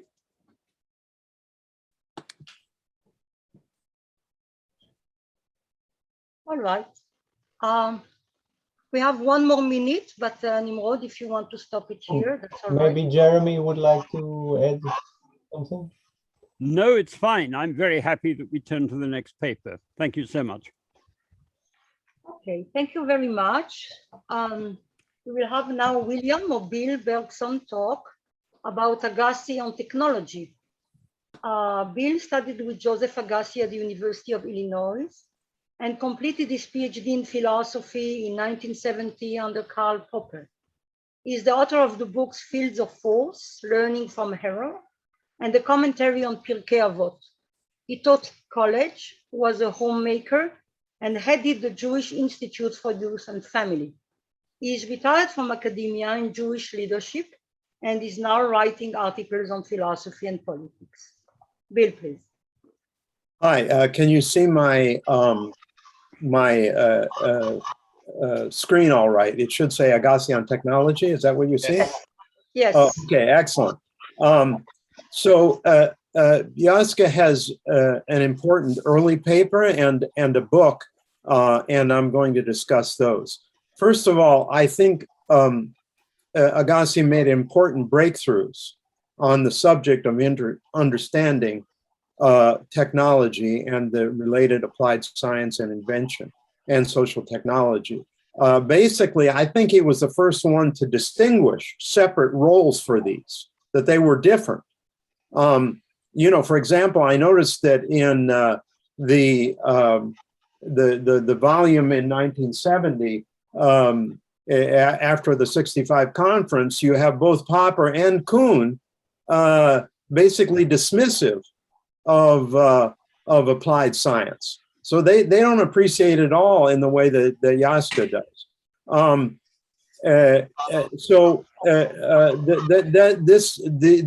Putting an important role for all of these, I think, is a landmark breakthrough. Now, Jaska, for a start, says that applied science can help technology. He gives an example of the scientist Upton, who helped Edison calculate the needed size of copper wiring for lighting a city.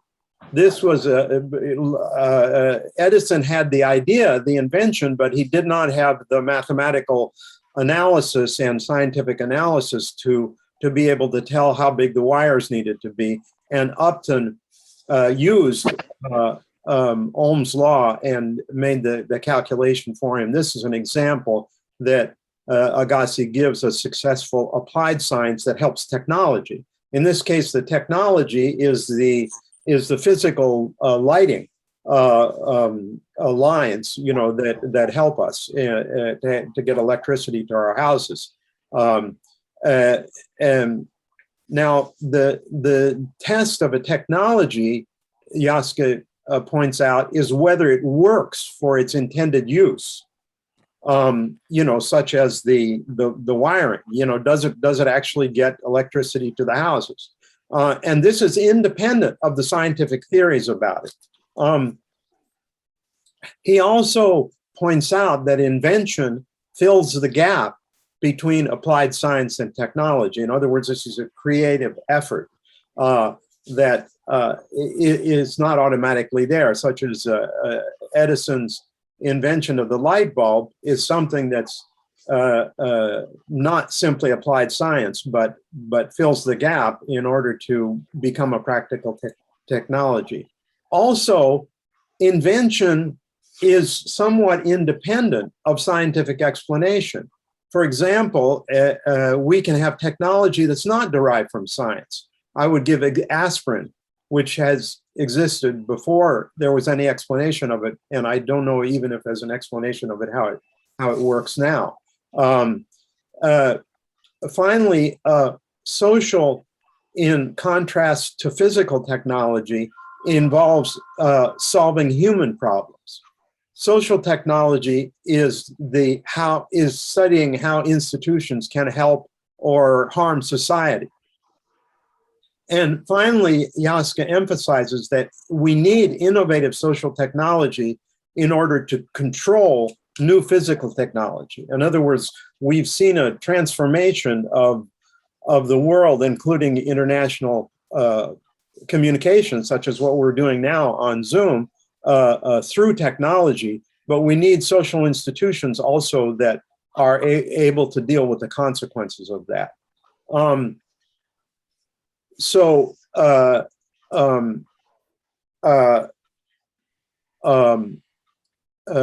Now, let me, so far, I think all of these insights of Agassi are important and need to be built upon in future.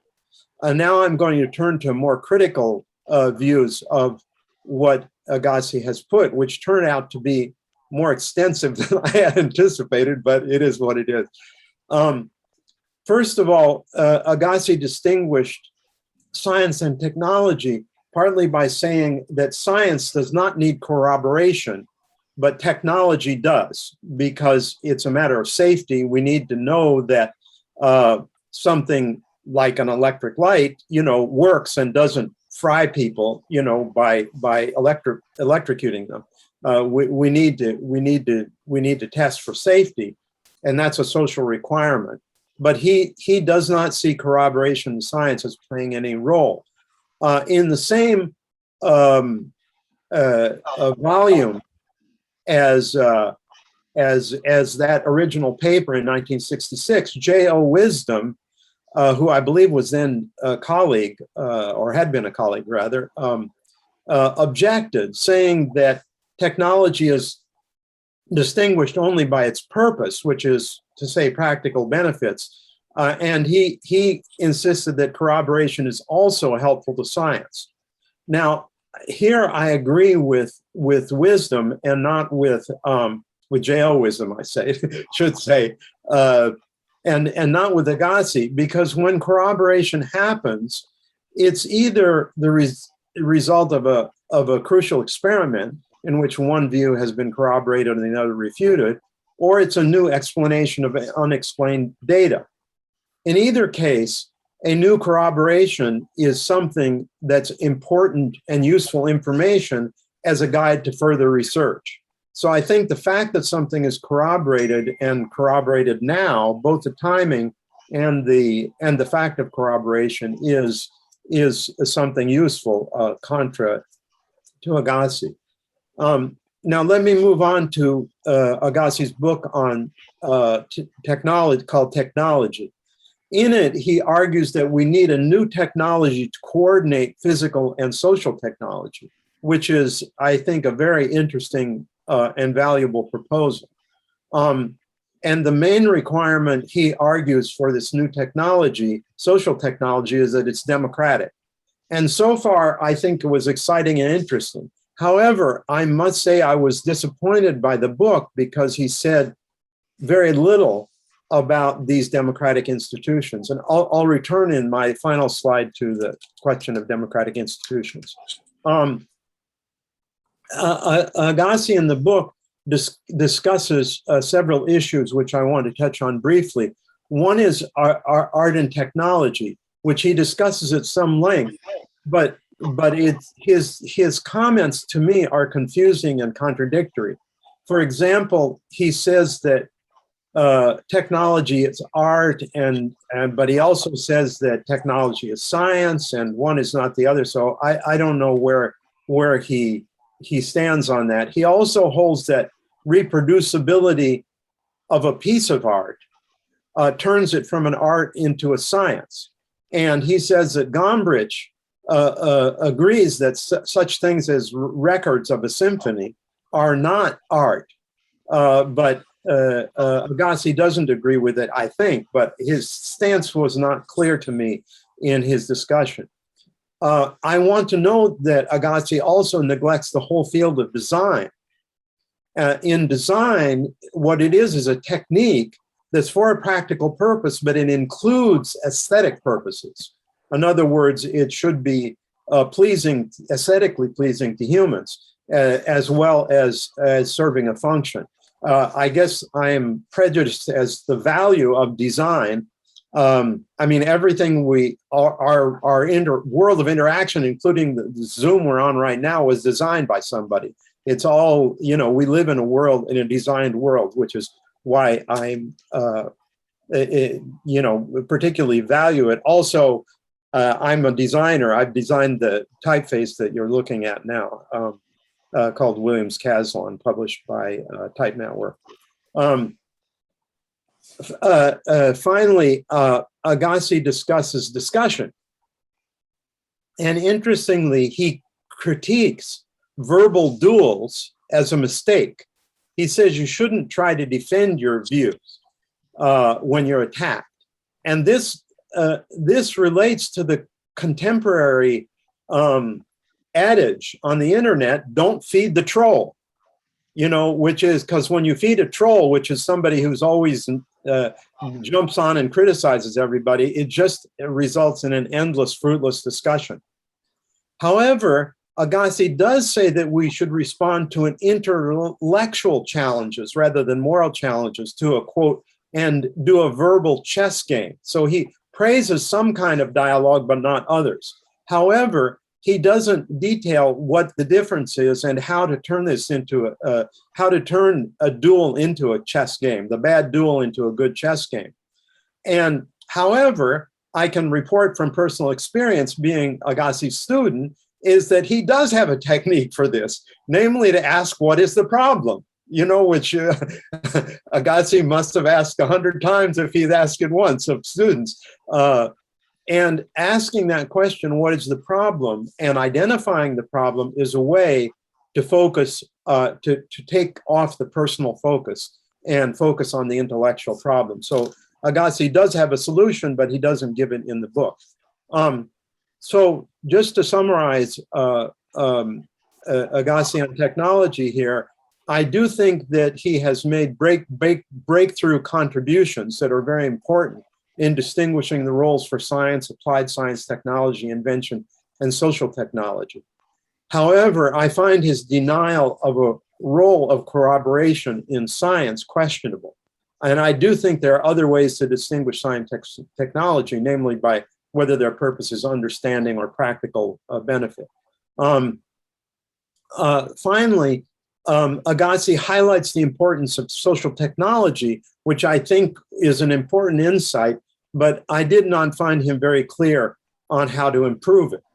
He praises democratic process, but does not examine how best to institutionalize it.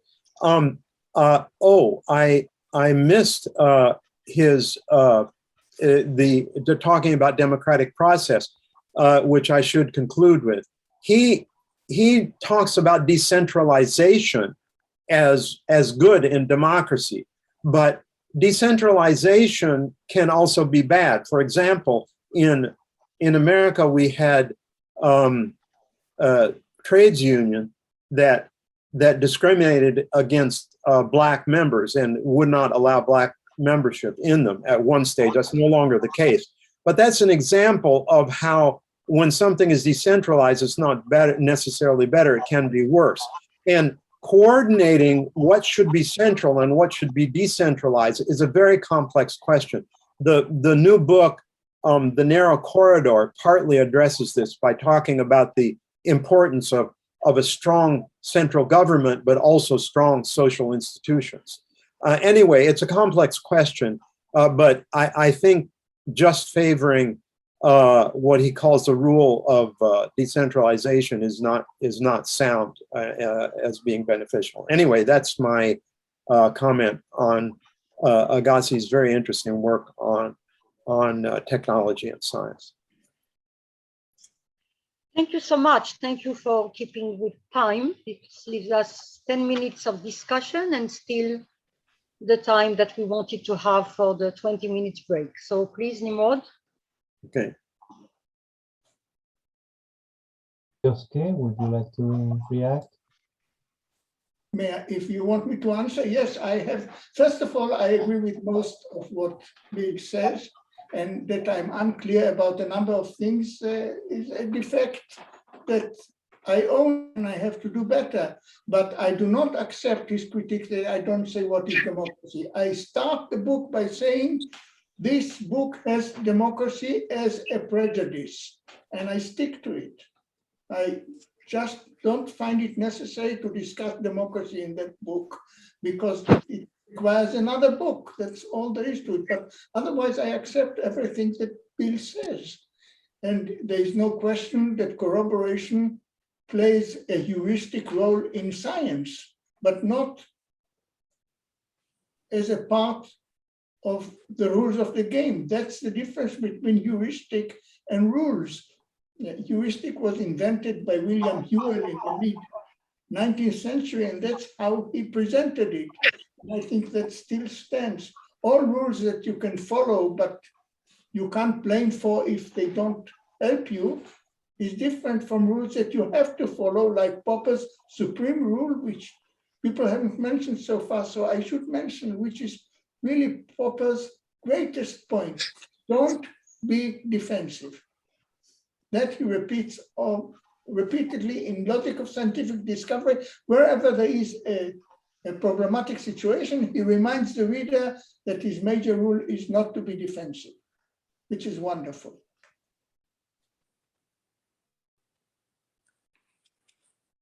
Yeah, I agree that corroboration is valuable heuristically, but not as a hard and fast rule. Yeah, I think we're in agreement on that. Yeah.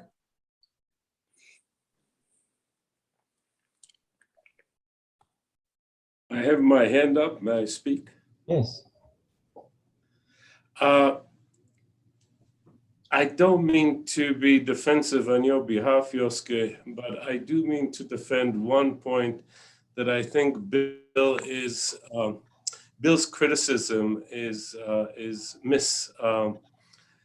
misguided insofar as I think the philosopher's role, whether it's about technology or paranoia, is to propose or frame questions, explain the framing of the question, explain why these questions are relevant or important, but not necessarily be the social policy person who offers solutions. And I heard in your critique much more concerns about he sets certain things up, but he doesn't offer a solution, institutionalized or otherwise.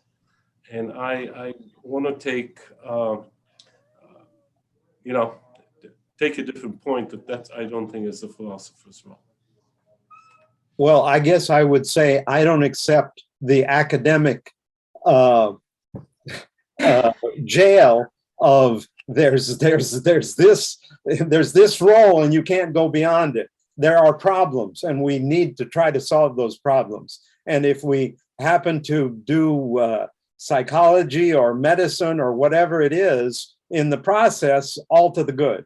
So I would say, I don't accept those academic boundaries of, you're a philosopher and you're not a social scientist. If you have a problem, which Jaska discusses, of how to, for example, how do we control social technology, then, or how do we control, or how do we assure that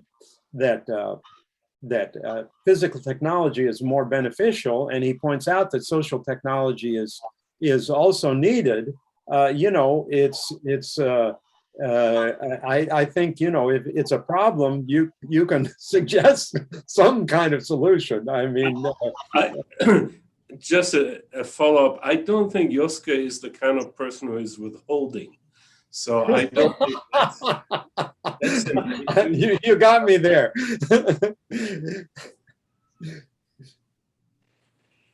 I learned problem orientation from Popper, especially the idea that it's not always easy to know what's the problem. One of the most brilliant things that Popper did is to tell us what problem moved Wittgenstein. I thought this was one of his most brilliant things. He said Wittgenstein was worrying about the problem of demarcation and the problem of induction. And that changed the reading of Wittgenstein completely. It took time for people to absorb it, but it changed the Wittgenstein literature, as I tried to show in my book on Wittgenstein. That's why I wrote my book on Wittgenstein.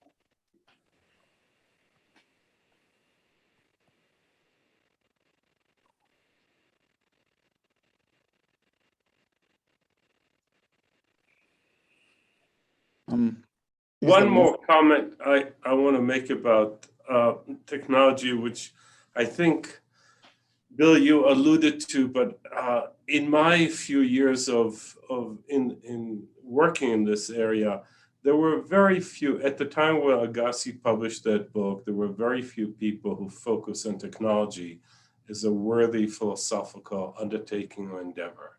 This was for the engineering schools, this was for other places to deal with. And the fact that Agassi brought it to the attention not only of philosophers, but that the technology was philosophically interesting, is not simply as a practice, but also as a way of thinking, I think really did a great deal, at least in the United States, for developing a whole field called philosophy of technology, which did not exist before then. Right. I think that those breakthroughs were very important and probably, you know, a huge contribution. Let me say what was, in my opinion, the most practical point in my technology. My point was that having electricity, we still keep candles in our cellar. And for example, what happened in Japan was that they forgot to put the water tower next to the nuclear weapons plant, which was against this proposal that you never forget the older techniques when you use new ones. For example, that we should not reach a point with no sailboats or sail ships actually, because if we have no sail ships, we would forget the technology of it. I mentioned the fact that a professor of technology in London, in the University of London, said that he tried to be a simple worker of a steam engine of the 1800s, and that after years of great effort, he came close to it. Wow.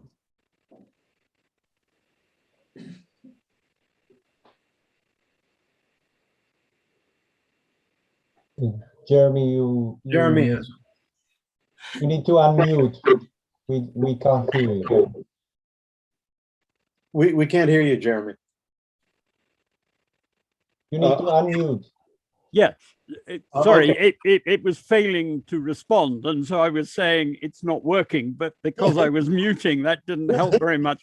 All I was going to say was this. I mean, Raphael was commenting on the significance of Joske as emphasizing technology.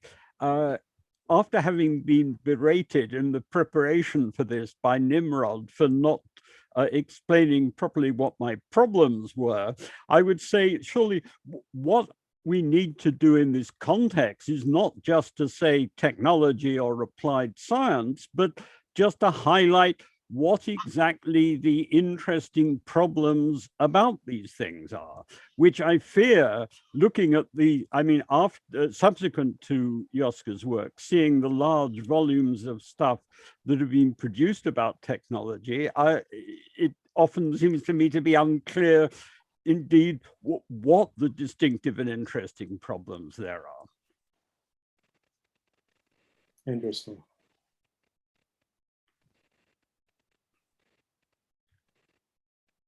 Nimrod, are there more questions? I would only say that, again, based on the discussion and on the idea of corroboration being heuristic and not part of the rules, it turns out that there's a great deal of the practice of science and of the presuppositions of science that does not get translated into then the rules of the game and into the methodology. And that, of course, opens up the question of the sociology of science, the anthropology of science, right? As opposed to the question of the methodology of science. And that reopens the question about the relationship between the Popperian model for the scientific process and a whole range of questions about the way in which science is actually being done, right? And Ian Jarvie attempted to construct a Popperian sociology of science. Joseph has made a number of suggestions on how we may develop a sociology of science. And that remained to me one of the, as I was departing from Popperian epistemology and philosophy of science to my preoccupation with rabbinic material, that's the big question that remained for me forever unresolved. I was completely committed to the Popperian model, and yet I could see daily in the academy the way in which it wasn't working this way. I have been reading scientists explaining, not scientists, but actually people who write on the making of science, who suggest it doesn't work this way. And I wanted badly there to be a conversation. So what do we do? That is, how do we then think about possibilities of advancing the Popperian model, which in the last analysis then is a political question and a sociological question, and not an epistemological one. I just wanted to mention that as far as rules go, there are rules for journals. In other words, journals have standards for what they will print as far as both observation reports and theory assessment, although different journals have different standards. So there are rules, but the rules themselves are diverse. So it's a complex situation, but the rules are not absolute. Yeah, and then there's the question of what the referees do. Right. Yeah. Well, and the journals themselves who have published standards. Yeah. So does anyone have any idea how we move on that? Again, this is no longer my file. I mean, I have many other, as you could see in my presentation, I have other things that deeply concern me, but anyone who has suggestions on how we move? I have one. Yeah. Yeah. I'm not sure it is along the lines that you are interested in, but I thought I might mention that when people say that something doesn't work, there is always a question whether they mean that they tried it and it doesn't work, or they mean that they are unwilling to try it. Two different things. That's all I wanted to say. Nimrod, if we want to be on time, we have to stop the discussion now and go into a break and shorten it to 15 minutes. Yes, okay. It depends on the panelists, really.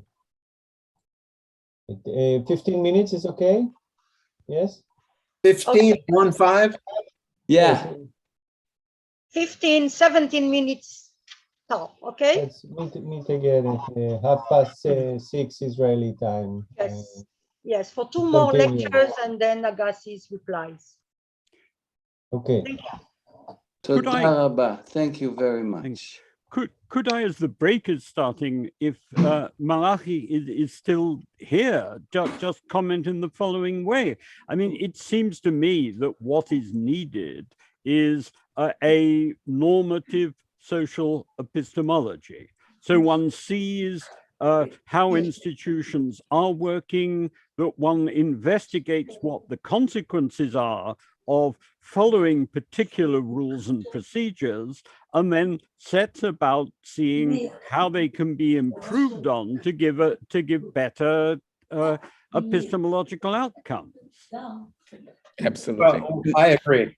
Yeah. I've been writing, I mean, I write various things on this, and I guess I should try and write a little bit more, but it seems to me the obvious way to go, and that it would also close the gap between very interesting work on the sociology of science and the sociology of different disciplines, and work on epistemology, and where too one finds that there's some interesting discussions of possible alternatives to the current ones in terms of publishing and refereeing procedures and so on, where again, it seems to me that what one needs to do is to look at these, both the variety of actual practices, but possible practices, but then to discuss, you know, what then the likely epistemological consequences of these are, and what might be preferred and what might be tried out. And that there is a guy in Germany who is the head of an institute in chemistry who is interested in critical rationalism, but is trying out some distinctive procedures of this, just really with an eye to whether one could get better outcomes, issues about the possibilities of sharing referee reports, people getting academic credit for them, where the discussion is an open one, but one needs to consider both what the incentives are on people, but also just what the epistemological consequences are likely to be. Similarly, I was very struck in Australia that the way to get a grant there out of the single big government funding body is for someone who is distinguished, essentially to propose to do something, one, that is pretty similar to what they've already got a reputation for doing, and two, to propose it on work that they have actually already undertaken. So that if they get the funding, they can actually then get on with a new and interesting project while releasing gradually in terms of reports on what they're doing, insights into what they already know that they've done. When the new work then comes out, they can get on and do the next bit of it. But I was told there that even if someone's got a really distinguished reputation, if they proposed doing something that was genuinely new, they probably wouldn't get funding for it.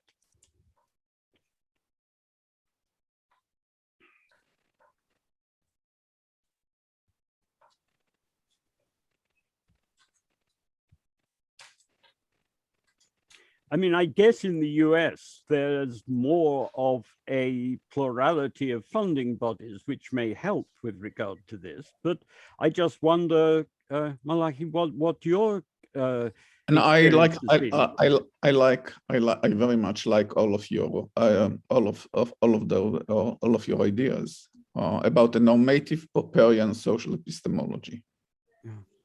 Yeah, one which takes into consideration the practice, and given the practice, I mean, what do we, given the obstacles, given the dynamic, what do we do, right? Yeah.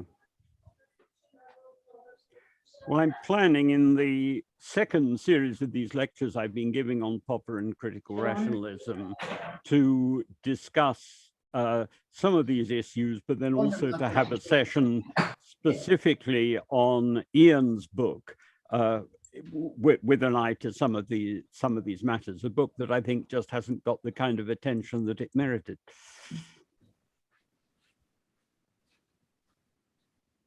You're nodding, Ian. אני זוכרת אותו מפגישות, כן, אבל ביל נראה שונה ממה שאני זוכרת אותו, ביל ברקסון. Okay.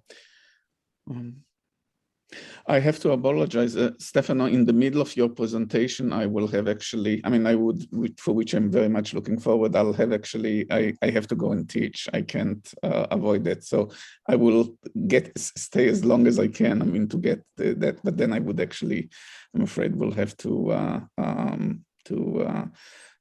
leave. Nimrod, I think there's a comment there in the chat. The last comment in the chat. Let me see. Last comment is... There's some questions. Is Steve Fuller's social epistemology what Nimrod is asking about? Did you ask? I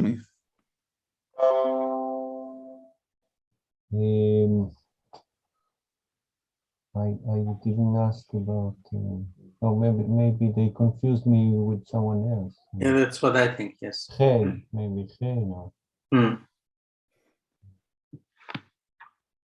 Nimrod, if I may make a request, sure. Is there any place, I cannot find in my email the program of this symposium.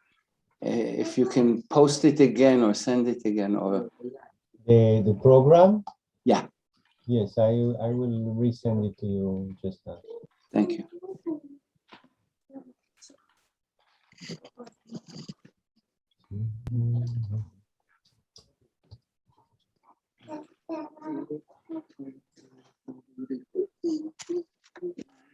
נזהרת על החוט, נכון ילדונת? Sorry.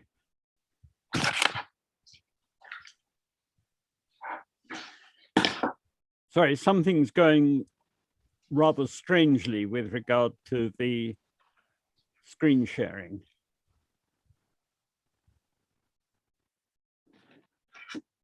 What is? Yeah, it looks like Ian is sharing his screen. Oh,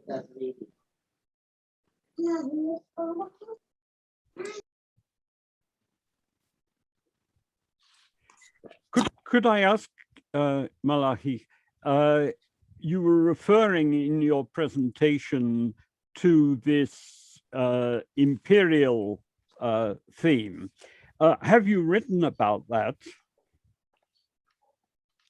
Yeah,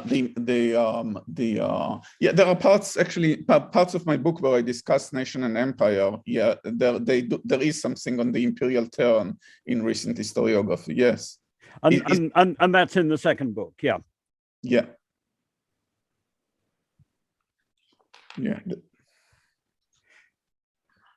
Because I not only do I need to go back and look at that, but I was actually quite struck in thinking of some of the problems about multiculturalism in the UK, that it seemed to me that what is needed is almost an imperialist multicultural structure, which has to be distinguished from the majority culture, so that as things stand, you typically have just the views of the majority imposed on, or their notions of what is appropriate imposed on different minority groups. I mean, certainly in Australia, multiculturalism was very much Australian multiculturalism, and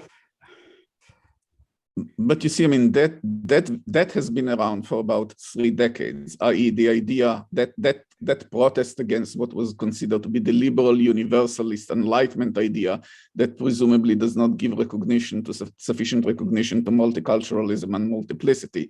That's been there for a while. The surprising thing, the thing I never expected, is that a generation of leftist historians who were critics of rationalism revived a notion of empire and reworked it out without ever recognizing actually that Popper spoke about it. I mean, many of the things that I doubted about Popper in earlier times, when I was reading Popper, I saw that the idea that the nation state was an invention of the German intelligentsia was a figment of Popper's imagination, right? Yeah. It turns out, I mean, there's significant support right now for the Popperian view. Okay. Yeah.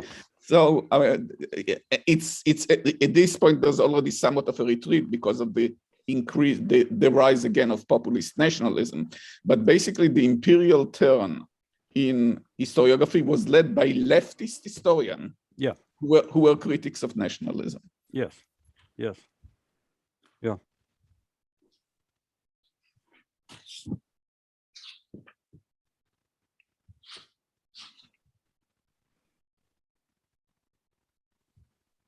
Have you had your discussion in the second book of this material taken up? Some, not only as far as it's relevant to the questions, I mean, relating to Jewish European history, but the answer is yes. Right.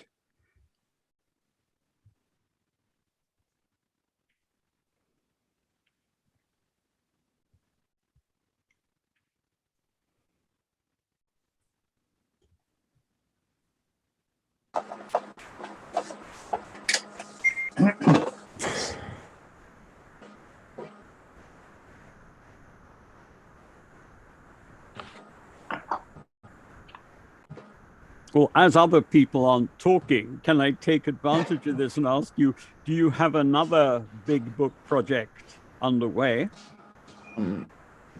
Possibly, but I mean, as you know, I mean, it will take a long time before the next book. Yes, but I was just wondering what you're aiming at least. Urban in Jewish history, catastrophe in Jewish history. How have Jews responded as a pattern? How have Jews responded to catastrophe throughout history? Possibly in anticipations of some future one that will require, I don't know if we sent you a copy of Gali's book, Malachi. We haven't? I don't think so. No, I'll send you a copy. Of course, but delighted.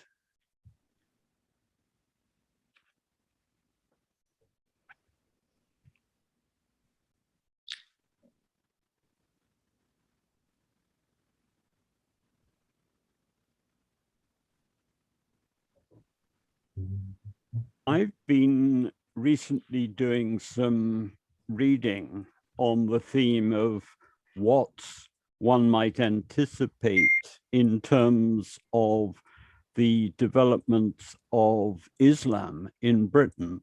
And it seemed to me that actually, although they weren't like this, that they could learn a lot in terms of problems and possible future developments from Jewish history after the Second World War, because there's a sense in which Islam has kept going by way of very intensive training of children. They have typically done it after school and at weekends. But where it's just not very clear that people today will have the same kind of motivation to do that. But I was wondering then whether one could look at the shift on the part of a certain number of people back towards orthodoxy as possibly suggesting one direction in which things might go. Now, the literature I've seen on this was typically from the 1960s up towards about the end of the 20th century, Has this completely run out of steam now?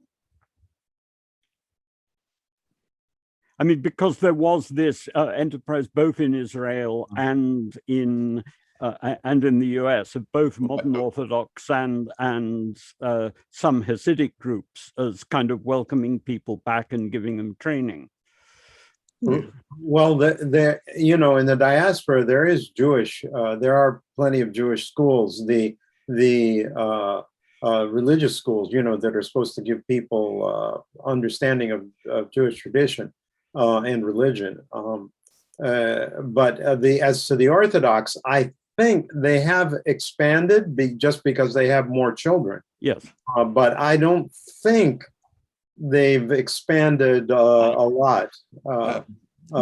Sorry, may I hear factual question? A third of the members of not Orthodox, of ultra-Orthodox communities was not born in the Orthodox framework. Okay, this is how. Okay, but to Jeremy's question, why don't we speak about it that much? Jeremy, because that's what you were speaking about is about liberal anxieties about orthodoxy and religion. We found out that we have to be concerned about things much worse than religious orthodoxy at this point, right?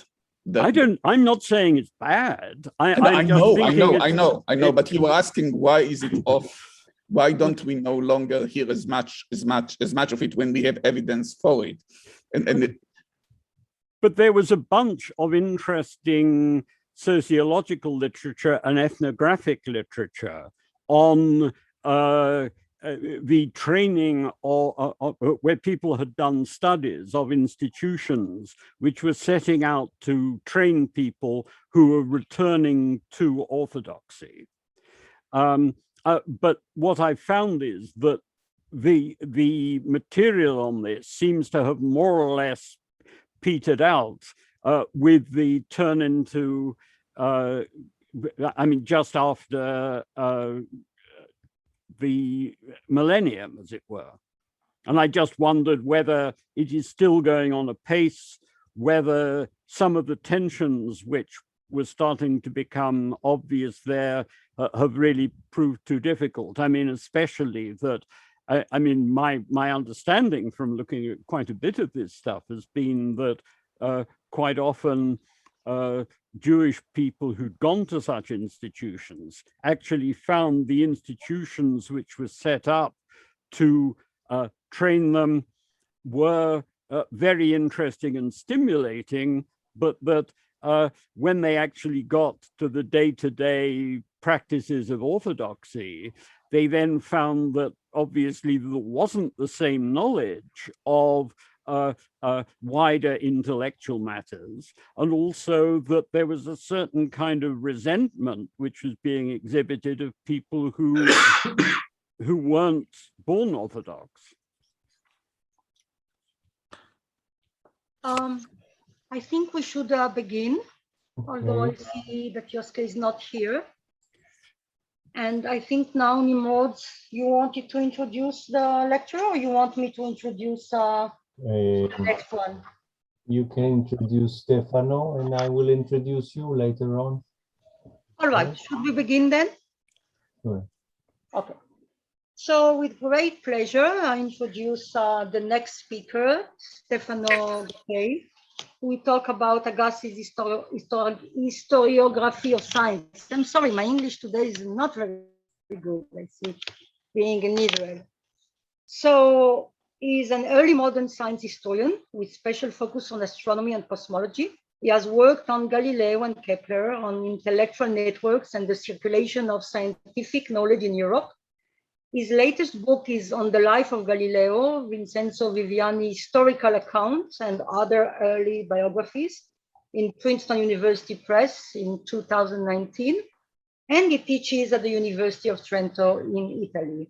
Yes, Stefano, please. Thank you. Thank you for the nice, you hear me, I guess? Is that everything all right? You hear me? Yes, yes. Okay, fine. So thank you very much for these nice words. Thank you very much, Nimrod and Jeremy, for organizing this and for having me. I'm very glad, really very, very glad to be sharing in this with you all. Roughly speaking, the principal task of the historian of science is to explain past science and describe how scientists accomplish their work. Neither part of that task is easy, and since some reading of the history of science is as close as most people ever come to learning about older science, much of the burden of its preservation and understanding falls upon the historian. Unlike literature and the arts, which can for the most part speak to anyone who takes the trouble to examine them with care and sensitivity, science is mostly technical and requires various kinds of prior knowledge just to be intelligible. Moreover, in the course of their development, the sciences have undergone changes so great that in many cases, neither the methods nor the subject matter of earlier science is self-explanatory, even to the reader who is familiar with contemporary science. We are all accustomed to modern renditions of Euclid's geometry. Were we to read the elements as Euclid actually wrote them, however, they would require a much greater effort, even just to understand the very first definitions. Medieval physics is conducted through a qualitative and philosophical manner of description that was made obsolete by the work of Galileo and Newton. In turn, the physics of Galileo and Newton employs mathematical techniques that dropped out of school curricula in the 19th century and earlier. And whatever becomes obsolete eventually becomes unintelligible. This is similar to what Josque was saying at the end, in the discussion at the end of the previous paper about older technology. The task of describing, or better, the task of reconstructing how earlier scientists worked, what they saw as problem, what solutions they deemed acceptable, what procedures led to their discoveries, what work of their predecessors or contemporaries they made use of, all this is even more difficult. The problem is already inherent in the subject, for scientific writing often reports only the most logical and most direct path to specific results, omitting the less organized and roundabout ways followed by the original investigations. There are occasional exceptions, of course. Archimedes wrote the method, explaining how he was able to discover a number of important and in some cases surprising theorems that could later be subjected to rigorous proof. Johannes Kepler in the Astronomia Nova, the New Astronomy, described in detail, although not quite completely, the ingenious but very laborious and very indirect procedures he went through in analyzing the motions of Mars and the Earth, through which he formulated the first two laws of planetary motion. Yet, such accounts are highly uncommon and not entirely reliable. No scientist writes for later historians, and the virtues of scientific exposition are above all rigor, purity, and avoidance of the superfluous. The model was already set in antiquity for mathematics by Euclid and almost for everything else by Aristotle, particularly in his biological writings, and has changed very little to the present day. The historian's most challenging and most interesting task is to get beneath the surface of the finished work in order to reconstruct the motivation and procedures that led to its creation. Closely connected with explanation and reconstruction is the more problematic matter of judgment or assessment. There are, of course, some criteria. An often quoted remark by David Hilbert is that the importance of our scientific work can be judged by the number of earlier publications it makes superfluous to read. Another criterion is durability, since a work that continues to be in use for possibly hundreds of years is certainly of interest. Finally, one may note that to what degree a particular work is productive of further developments, opening new fields of investigations or providing new methods applicable to a variety of problems in previously unrelated subjects. But the difficulty with such criteria is that they are often not very interesting, and their application usually requires little more than compiling catalogs. While they may allow one to say what is important, they do not necessarily allow one to say what is admirable. which is, after all, what judgment is all about. For this, one must turn to more subjective criteria, inquiring into the difficulty and significance, both contemporary and historical, of problems, and into the ingenuity and success of solutions within the bounds of period knowledge and procedures. In his classic Towards an Historiography of Science, which together with a number of other works, such as The Very Idea of Modern Science, published in 2013, which is in fact Agassi's first written and last published work on the subject, being his PhD dissertation. Then Faraday as a Natural Philosopher, 1971, and a few articles, not all of which were included in the volume Science and its History in 2008. In all these works, Agassi presents and exemplifies his wide-ranging understanding of the history of science. But in Towards an Historiography of Science, Agassi discusses two such criteria, both stemming from the uncritical acceptance of two philosophies of science. The inductivist philosophy of science, according to which scientific theories emerge from facts, and the conventionalist philosophy of science, according to which scientific theories are mathematical pigeonholes for classifying facts, as Agassi writes. Both are unsatisfactory, he says, although the latter improves on the former. According to the inductivist approach, scientific disciplines must display an impeccable pedigree.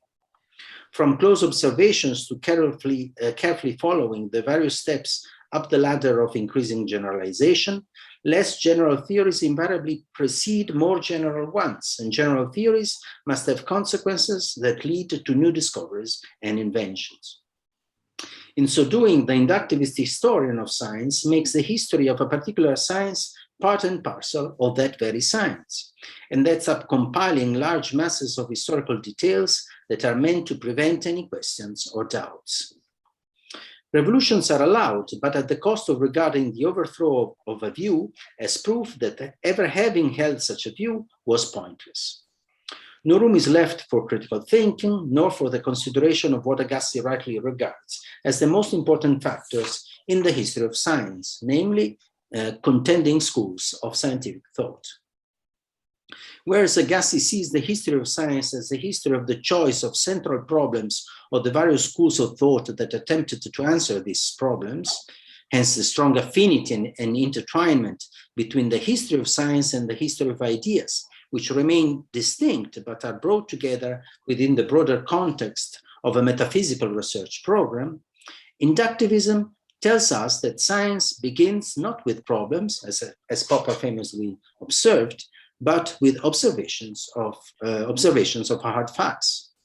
No time needs to be wasted on free intellectual choices based on preconceived ideas. Conventionalism, on the other hand, says that scientific theories are neither true nor false, but offer general frameworks within which to store empirical information. To be sure, the conventional historian of science avoids the black and white pictures of the inductivist historian and accommodates varying degrees of simplicity. Conventionalist accounts are more imaginative, multifaceted, and resourceful than the inductivists, but they are still seriously limited. Yeah. For by allowing simplicity as their sole criterion of choice, conventionalists cannot make much sense of controversies extending over a long period of time. The intellectual obstinacy, dissatisfaction, and restlessness that are so characteristic of scientific research escape the wide mesh of their sieves. In Agassi's own words, both the emergence and the comparative methods are in total post-mortem procedures. They miss the very life and living force of science, its problems and difficulties, its struggles and disappointments. The conventionalists have done much to move away from the picture of the history of science as a smooth success story, but their account still leaves much to be desired. Neither inductivists nor conventionalists can avoid being wise after the event, Agassi says. The former, because they keep the path of science clean by sweeping errors under the carpet. The latter, because while allowing for errors, they consider criticism as condemnation. And yet, Agassi argues, we may avoid being wise after the event. Trying to see the world through the eyes of our predecessors would let us better appreciate our heritage. Knowledge of the struggles that led to our present conditions would help us avoid taking them for granted and understand them more thoroughly. The only way to do so, he suggests, is by appealing to Popper's situational logic. In science, Popper argued, problem situations are the result of three factors: the discovery of an inconsistency within the ruling theory, the discovery of an inconsistency between theory and experiment, falsification, and the relation between the theory of what Popper labeled the metaphysical research program. Metaphysics permeates science at almost every stage of its development, untestable ideas, that is, which not only determine what the most pressing problems are, but also what kinds of answers to these problems we shall consider as satisfactory or acceptable, and as improvements on earlier answers. In so doing, metaphysics systems function as unifiers and generators of research agendas. This is possibly Agassi's most relevant and lasting contribution to the historiography of science. In most cases, at any given time, those scientific problems are chosen which are related to metaphysical problems of the time. And conversely, those scientific results are sought which could throw light on topical metaphysical issues. By regarding the history of metaphysics as a component of the history of scientific research, Agassi celebrates the wedding of the history of science with the history of ideas, a wedding that unfortunately is still widely contrasted by contemporary historians of science. As historians and philosophers, we are invited to aim at the truth, but to give up the search for certitude. Situational logic leads to theories that are open to criticism. At the same time, it is the application of situational logic that should prevent us from being wise after the event and encourage us to try to reconstruct the problem situations of past thinkers. The history of science, as the history of our culture, is the history of human efforts to know more about the world that we inhabit. As such, it is the history of our best and wisest errors. Concealing such errors would amount to violating an unwritten supreme rule in the historiography of science, akin to the one laid down by Popper in section 11 of the Logic of Scientific Discovery, in order to prevent other rules of scientific procedures from protecting any statement against falsification. No doubt, the recognition of the obstacles on the way to new ideas may increase our appreciation of it. Still, Agassi contends, while we may appreciate false starts and blind alleys, we may judge uninteresting to dwell on them, because important as they may have been, they indeed led nowhere. We should, and I'm quoting, we should appreciate Einstein's indebtedness to those who made false starts, writes Agassi, since they discouraged him from trying to do what they failed to do, and thus directed his energies to perhaps more fruitful channels. End of quote. But it would be tedious and pointless to go into various theories of the ether and into much detail.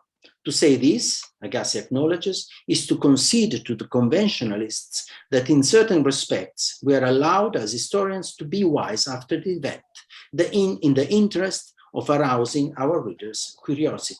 This is an actual quote from Joske's Towards an Historiography of Science. It may well be a mistake, he concludes, but he makes this concession without further debate. It is a minor point, I realize that, of course, but I beg to differ. I do not think we need to make any such concession to the conventionalist approach. Let me consider, for instance, the case of Johannes Kepler. At the very opening of his magnum opus, the Astronomia Nova, 1609, he wrote, "The scope of this work is not chiefly to explain the celestial motions, for this is done in the book on the sphere and on the theories of the planets. Nor yet is it to teach the reader to lead him from self-evident beginning to conclusions, as Ptolemy did as much as he could. There is a third way, which I hold in common with the orators, that is, a historical presentation of my discoveries. Here is a question not only of leading the reader to an understanding of the subject matter in the easiest way, but also chiefly of the arguments, meanderings, or even chance occurrences by which I, the author, first came upon that understanding.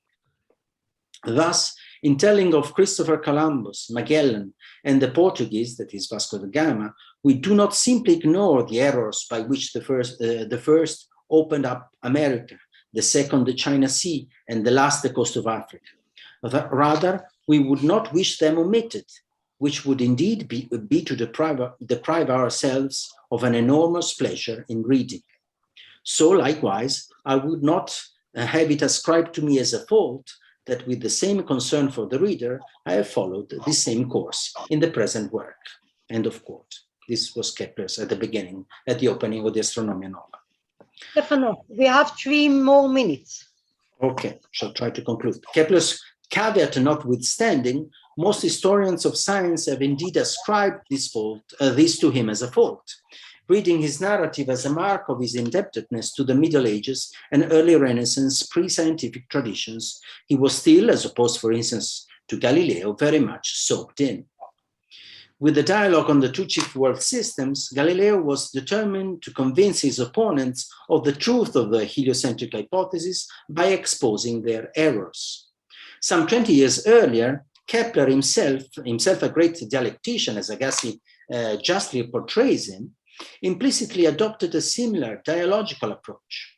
Just as Galileo, he was very confident in his achievement and aimed at convincing his opponents, but unlike the Italian scientist, he genuinely wanted to record his own intellectual journey so as to show fellow astronomers the path he followed, the series of false starts, blind alleys, and failures he encountered on his road to eventual success.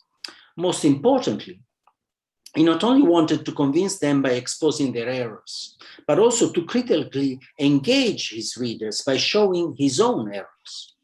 This is particularly evident when, as in the case of Kepler's little book on the hexagonal symmetry of snowflakes, which was published in 1611, but was actually written in 1609, the same year in which the Astronomia Nova was published, Kepler does not have an answer to his question or a positive thesis to offer. Kepler's works contain a long, sustained argument, carefully constructed and tightly neat.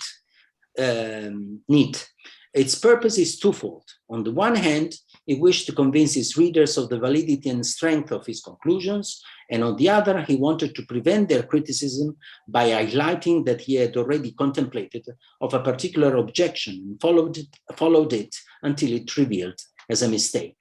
Furthermore, Kepler believed in the didactic power of errors and wished his contemporary astronomers to learn about and from his own errors, just as he himself had done.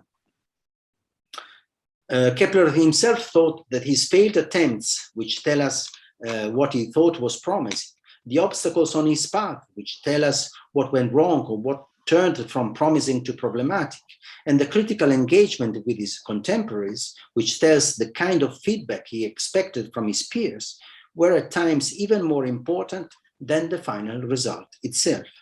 Why should we ignore even the weirdest of his assumptions or the wildest of his guesses? Why should we be wise after the event?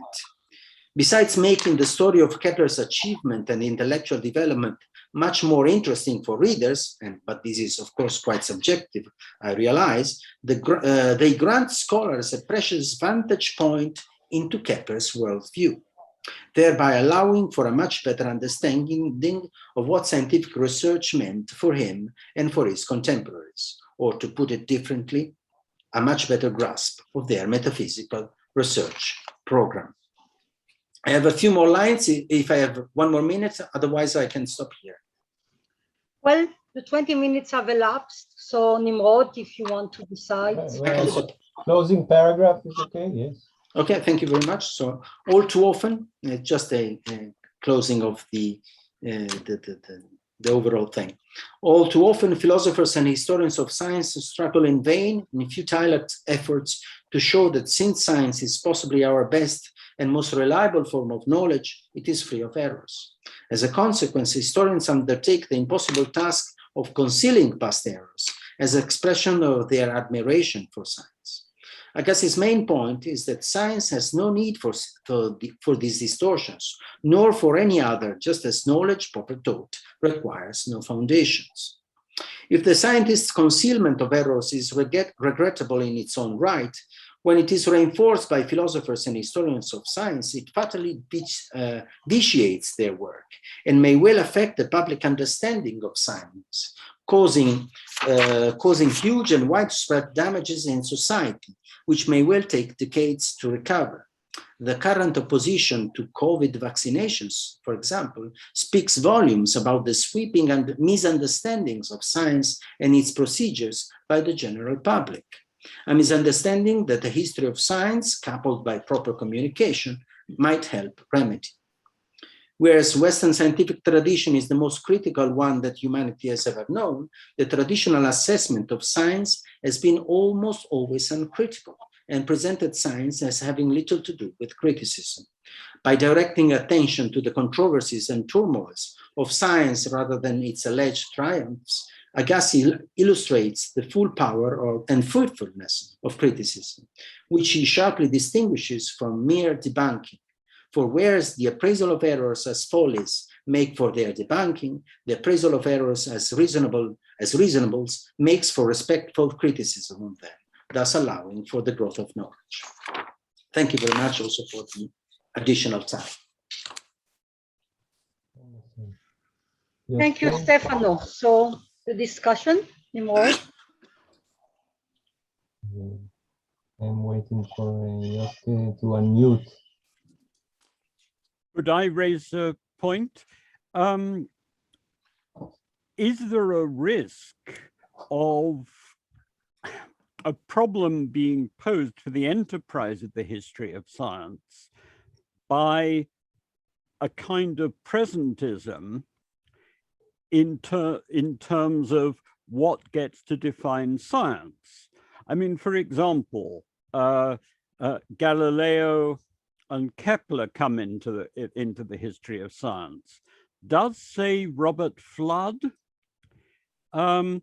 What I have in mind is that he would normally now be seen as a kind of Rosicrucian and so on, rather than science. I don't know whether contemporaries would have been able terribly easily to distinguish between him and other people who would get into histories of science. And I just wonder what one does with this. I mean, does one get a kind of reading back into history, into the history of science, figures who turn out now in some sense to be interesting, but where no one in the 19th century would have considered them as having a proper role in the history of science at all? Can I answer? Yeah, sure. Yeah, no. I was waiting for more questions from others, but otherwise I'll answer immediately. Well, you might get a more interesting question. No. That was not what. No. That was not my concern. I think people such as Robert Flood are part of history of science and should be considered by historians of science. Indeed, Kepler, in his own time, spent time dealing or replying to Flood. Yeah. He considered him as someone who was saying something interesting, something wrong according to Kepler, but something interesting, worthy of an answer, of an objection, or worthy of a discussion. So I don't see why people such as Robert Flood couldn't be considered part of the history of science of his time. This, I believe, is really the most important thing. For example, when I teach my course in the history of science, I want to provide students with the idea of how science, the very understanding, the concept of science has changed from the, say, 16th and 17th centuries to what we now consider science in the 20th or 21st centuries. This is the most interesting thing. They were doing, how can I say, the best science at the time, and still they were dealing with problems or with issues we would not even consider now. So, yes. Well, all I'd say, if I can have a sure. Tiny follow-up, but if someone else wants to get in, please do. Please go ahead. All I'd say then is that a problem for someone writing the history of science then becomes that typically the history of theology is not something that anyone much teaches, and where sometimes institutionally there isn't even the study of that within universities. Yet, not only if flood is coming in, might some good knowledge of theology come in, but where one may need to pay attention to theological concerns and constraints which were operating on people for a while. Sure. In fact, if I may say, my course this year, which I will start in February, for example, is exactly on theology, by the way. So the interpretations of passages of the Bible as they were suggested or discussed by scientists at the end of the 16th and early 17th centuries. So everything connects or deals with science because that's what people did back then. And so we should be, if we want to understand what people did in the 16th century, that's what we should do. The idea that theology can be separated from science is really an invention, and it's really a convention that Galileo and Kepler together implemented. It was always agreed that there are two books of the divine and therefore they cannot be inconsistent with each other. But in the Middle Ages, it was incumbent on the thinkers to show that they do not contradict the Bible. And Galileo and Kepler said, we leave this to theologians. And this is how, for example, Bentley could be significant in the 17th century, but he could not be significant today. Because today even the religious people take the Bible in much more Galilean method than it was considered even by Galileo. The fact that we are today free from theology still has a controversial kernel when, for example, Einstein considers himself a religious person but not related to any religion. But we can take even a more crude example like Immanuel Velikovsky. I don't know how many of us are familiar with him, but the fact is that he was kind of nutcase, and yet he was a friend of Einstein, and he tried to reconcile the Bible with actually the crossing of the Red Sea by the children of Israel with astronomical records, and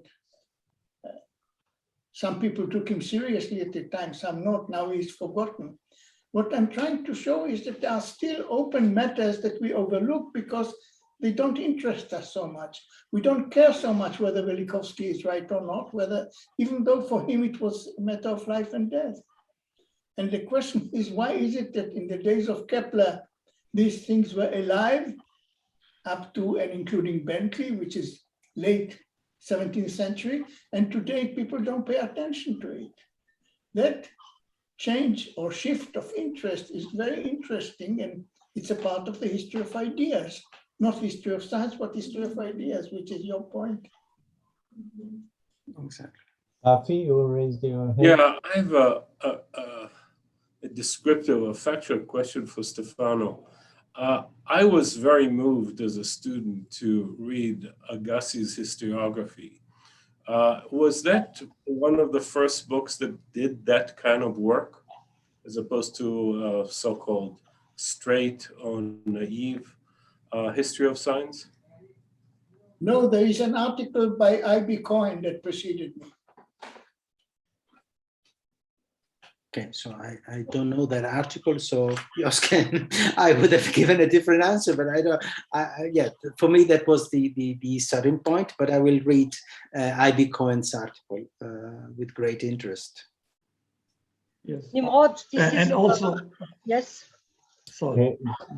You will have enough time, Lydia. No, it's okay. I'm just keeping the time as a chairperson. You are perfectly on time. Everyone is so well timed that we have time. So if there is still, Michael was yes, trying to say something, I guess. Thank you. I would also mention Koire and I.B. Cohen both preceded Agassi. I'll speak about it. I'll mention this tomorrow in my lecture. Thank you. Even though, for example, if I may say, Koire completely misreads, for example, Kepler's narrative. I think it's a kind of subjective approach to science. So he describes Kepler's narrative as a kind, I skipped that section in my paper because it would have been too long, but Koire describes Kepler's narrative as a kind of stream of consciousness. So he's more or less forced by his own being to write things like that. Whereas he, in my understanding, according to Joske's reading, he did that on purpose, not because he couldn't do otherwise. He did that on purpose to engage with other fellow astronomers in one case, or scientists in others.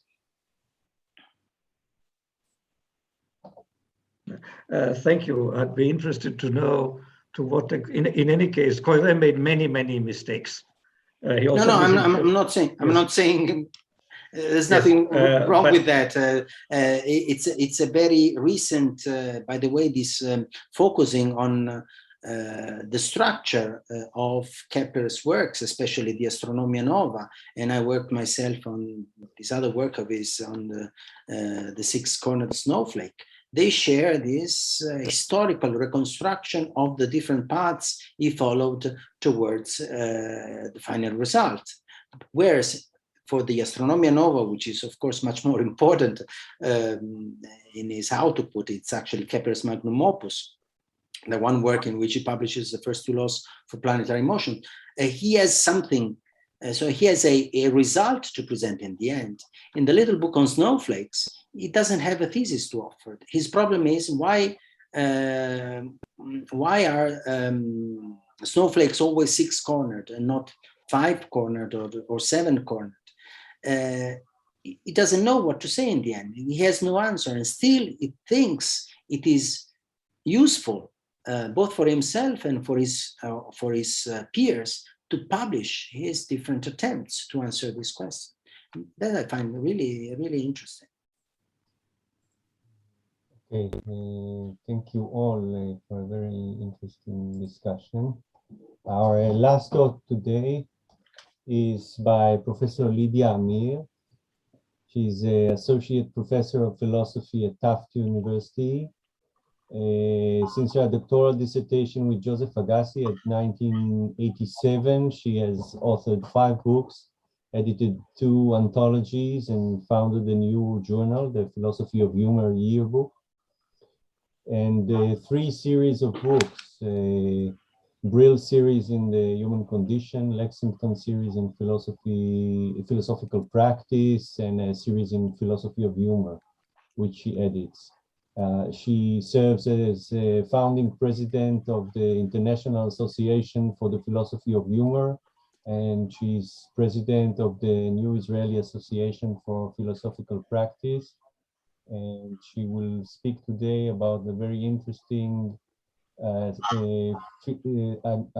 subject of Agassi's moral philosophy and ethics. Thank you very much, Nimrod and Jeremy, for inviting me to contribute to this fantastic symposium. I'm very honored, and I'm very grateful to Joseph Agassi for the opportunity to share with you, and hopefully in the discussion to hear from you what you get out of Agassi's moral and ethical philosophy. So let me just add that when Nimrod asked me to write a chapter, an essay on this topic, first I hesitated because I thought that this is quite an inconsequential maybe topic in Agassi's philosophy, you know, a philosopher of science and technology. So I thought, how can I write so many words about that? So I say, let me give you an answer tomorrow. And I looked into the books and I saw that actually I can write a chapter about that. There is much material. But then this becomes an article of 51 pages because, as you may all know, this is quite a topic with Joseph Agassi. I've added ethics in the sense of how to live, not only to morality. But I found that there is no one book that Agassi wrote since his autobiography, and even in the latest interviews in Hebrew that he has given, that he doesn't talk about morality, about ethics, and actually his whole philosophy, I would say, is a moral call for a radical change, not only in the consciousness of many people, but especially in philosophy, for philosophers to wake up and to become responsible leaders of the fantastic change that he sees in nowadays society, the democratic governments that we all have, and the responsibility that this puts on us, philosophers and citizens alike, to become autonomous, to take part in public morality in contradistinction to personal morality, and of course, emphasizing in institutionalistic individualism, which means that we have to make the changes from both ends, institutions and individuals alike. So I ended up thinking that this is a fantastic and very, very bulky topic. But finally, when I saw the latest interviews with Agassi, I saw that he says that he doesn't care about morals or morality so much, that he doesn't think it's an important topic, that he believes that the breaks or the red lines are much more important. And then I ended up with the first intuition that I had, that this is an inconsequential maybe topic for Agassi, although the ethical core is central. It's not even the elephant in the room because it's not an elephant. Everybody sees that. Everybody appreciated that. Maybe me more than others, because as you know, Agassi adapts himself to the needs and interests of each of his students. In my case, I got the peace of mind controversy, the meaning of life, the existential Agassi that maybe not all of you know about. And this was my impression of this fantastic teacher, that he presents philosophy as the key, as the gate of everything that you ever yearned for. And maybe you don't know that, but Agassi says that peace of mind is the most important controversy in the history of humankind, not only in the West, but also in the East, that there are two ways to get there, and self-flagellation is one of them, and he objects to that. He also says that the existentialist should not be the only one who addresses the meaning of life. He has his own opinion there. We should have a purpose. We should dare, as Popper say, to choose our own meaning of life. But most importantly, and this is what I would like to concentrate on here, apart from his notion of autonomy, of which we will talk last, most importantly, he has published with his former student, Abraham Meidan, whom we should salute here, 2 fantastic books that are so clear and so elegant and so precise that I cannot compete with them in these 15 minutes. So let me just say that philosophy from a skeptical perspective is the first one that I recommend, in which there is a chapter about skeptical ethics. And another one, I beg to defer, which talks about disputes in general, the art of argumentation, I think, of disputes. There is a chapter about disputes in ethics and politics, also with Meidan. So with these 2 books, you cannot get lost with what I'm going to say here.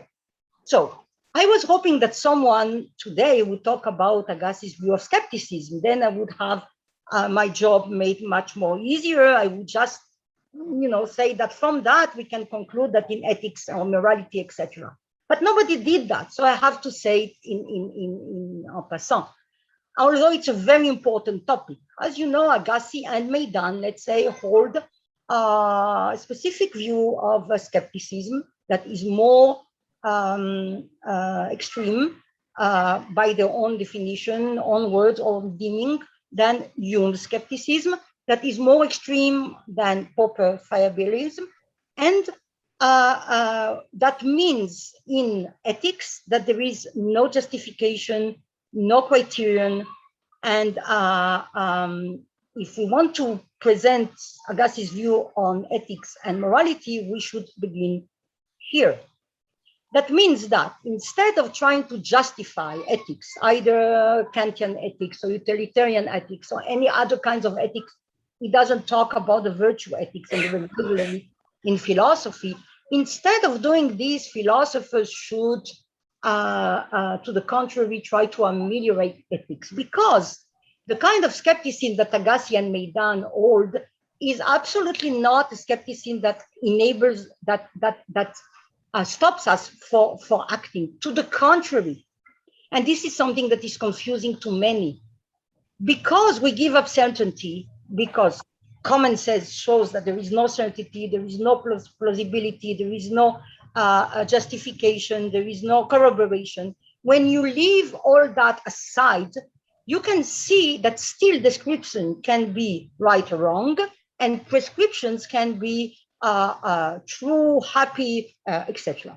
So we are invited by Agassi to discuss our preferences in ethics, our views, intuitions regarding the suffering of others and eliminating it, regarding the welfare of humanity, and regarding many other things, as the crucial point is that our ethics, our morality is given, it's not chosen. So many people would say that the skeptics cannot discuss ethics, cannot find a way of resolving rationally disputes in ethics, because people assume that we choose rationally our beliefs. And Agassi says, no, they are given to us. So what we need is a psychological theory that nobody has given till now. A few psychologists did, and no philosophers, a psychological theory of moral judgments. What is going on when we endorse moral judgment? And we need also a theory, a tentative psychological theory, which Agassi and Meidan give us, of the change of beliefs. So if our moral views are given and by birth and quite by accident, and you know that Agassi emphasizes tradition more than Popper maybe does, that collectivism is not only in our past, it's also in our present, and it's not necessarily opposed to individualism, then you understand that it's really our task to become autonomous, because we need to begin the self-criticism, which is self-education, which is the only thing we can do given that our moral views are actually given. So in trying to describe the psychological theory of what goes on when we endorse moral judgments, Agassi wishes to improve on both Kant and Hume, on both Kantians and utilitarianism. And as you know, these philosophers today naturally do not even go to the same conferences. And he offers, based on Hume, something that improves on his view. You know that looms large in Agassi's philosophy, in epistemology, and in morals as well. But he wishes to improve on Hume's moral philosophy by saying that we should endorse, not we should endorse, I'm sorry. We see that psychologically speaking, people are moved by the sympathy principle, in which we sympathize with other people and we try to minimize their suffering, or we don't want to increase their suffering. We think this is immoral to increase other people's suffering. Of course, there are necessary evils. And there is another principle that he endorses, which is the welfare principle. He prefers the word welfare to utility, and he says that people are quite willing to think how they would rule for the entire humanity in a way that would maximize the welfare or the utility, if you want, of humanity. So giving these two principles, to which he adds a third principle when we talk about political disputes, which is important because, as you remember, Agassi wants us to deal with public morality. So necessarily the disputes go to politics as well. In political disputes, we should add to this controversy that we may have in regarding to our different intuitions with sympathy and welfare, and maybe the controversy between the two. We should add also the fact that people are reluctant to make changes in government because they think that there will be some social upheaval or changes that they are fearful of, and Agassi says rightfully so. So we have a key to moral disputes and to find compromises in that. We have a theory of psychological theory of what's going on when we endorse judgment in morality. We have a theory that we change our beliefs actually when there is some surprise that we want to incorporate within our own makeup. And then there is a right, and even I would say maybe a necessity to convince others, if not to convince, to rationally argue with others and show them how they can change their belief by giving arguments, sometimes in an impersonal way. The outcome would be even better. In the book written with Jarvi, there is arguments as the difference between rational argumentation and mere manipulation that says that rational argumentation is not manipulation, and if it is, this is a manipulation that should be endorsed because it is the best possible one. So all of Agassi's terms when we come to morality and ethics hold together very systematically. So I can begin here and continue there, or begin there and then here. But it's important to say that his view of the psychological theory of moral judgments is not to be reduced, ethics should not be reduced to psychology. So remember that we had a rift with Popper. Popper didn't want to discuss with him hedonism or the moderate version of hedonism that Agassi had. Popper said that hedonism is hedonism, that's it. And hedonism is actually reducible to psychology. But Agassi shows us that actually it's not. His own ethics is not reducible to psychology because we should add to it the idea of a duty, and a duty in itself is not, a sense of duty may be reducible to psychology, but not the concept, the notion of duty itself, which I don't know if Agassi endorses, but he says that we behold because we refuse to say that kleptomaniacs are actually not to blame. Yes, because they don't have a sense of duty, there is no duty involved. That means that Agassi adds some duty to the self. He says that the theory that he presented, the psychological theory, is a sufficient reason, not a necessary reason for holding psychological, moral judgment. It's a sufficient reason. We should add to that duties to the self, and Agassi insists that the duties to the self mean that we have first to look after ourselves, only later to community, to the elderly and the poor in our community, and not necessarily to humanity at large, because responsibility for all is not responsibility at all. The duties for self involve the idea of being kind to oneself, not only because psychologically we know that being kind to yourself brings you to be kinder to others, but mainly because being kind to yourself makes you also grateful for your life. And we should enjoy and we should be happy about the little luck that we may have in life. This is an important aspect of Agassi's view of morality that may, transpire in every lunch you ever had with him, but it's very important to emphasize. Along with that, there is in Agassi not only a rejection of reductionism in ethics and also of aesthetics to ethics, but a rejection of moralism of all kinds.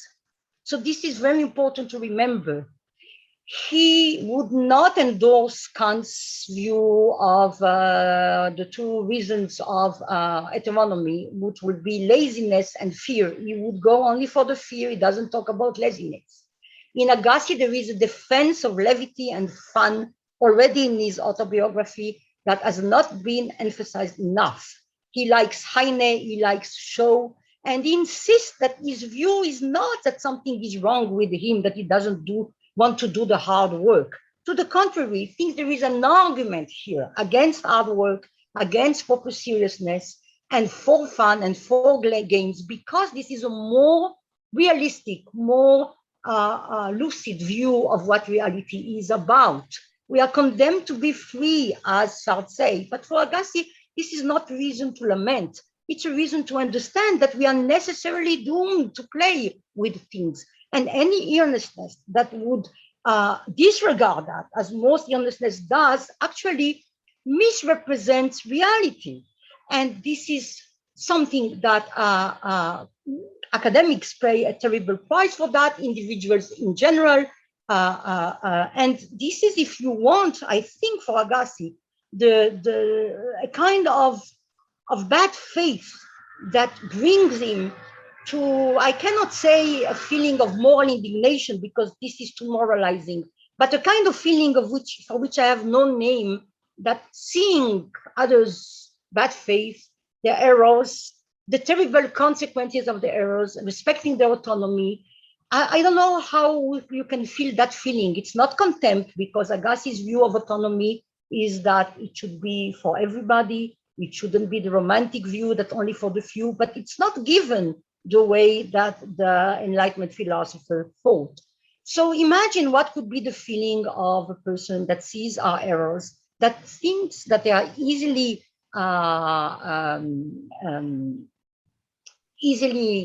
amended.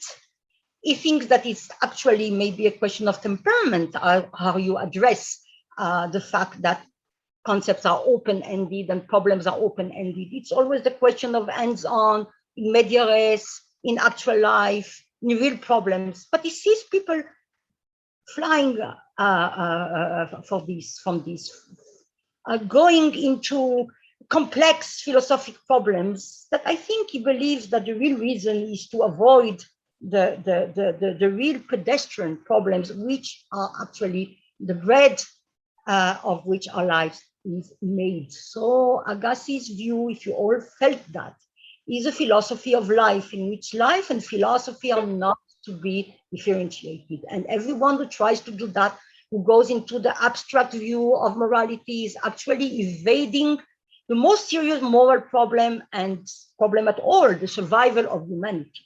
So we should unite in that in order to save humanity. Philosophers can be brought to new levels. If philosophers would agree to go more into the sciences, into the social sciences, and understand that the new leadership is actually the problem at hand. Thank you very much. It's wonderful, Katie.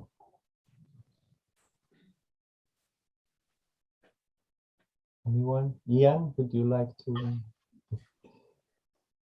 Yeah. You have a comment? Ken, yes. You need to unmute.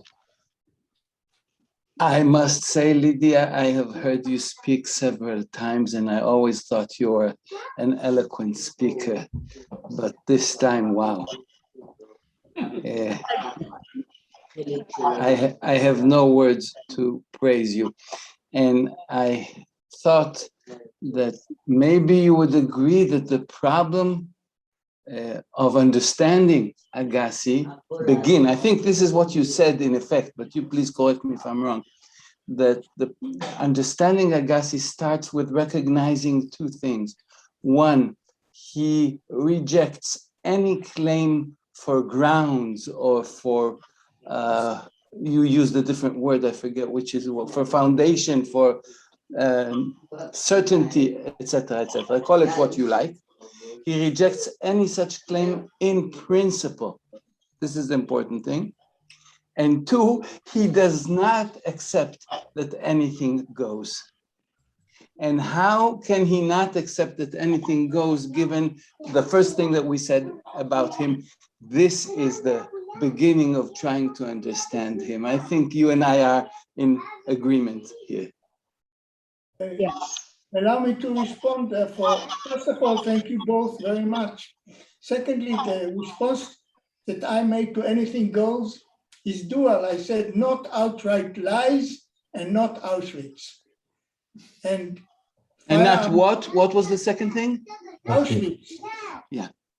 And Feierabend responded saying that I'm a prig, which may be true, I don't know. The important item is something in the background. Maybe children. No. And your children? Sorry. The question of the place of morality in ordinary life is ancient. And I read the philosophy of Socrates to say that philosophy should be the same as the philosophy of life,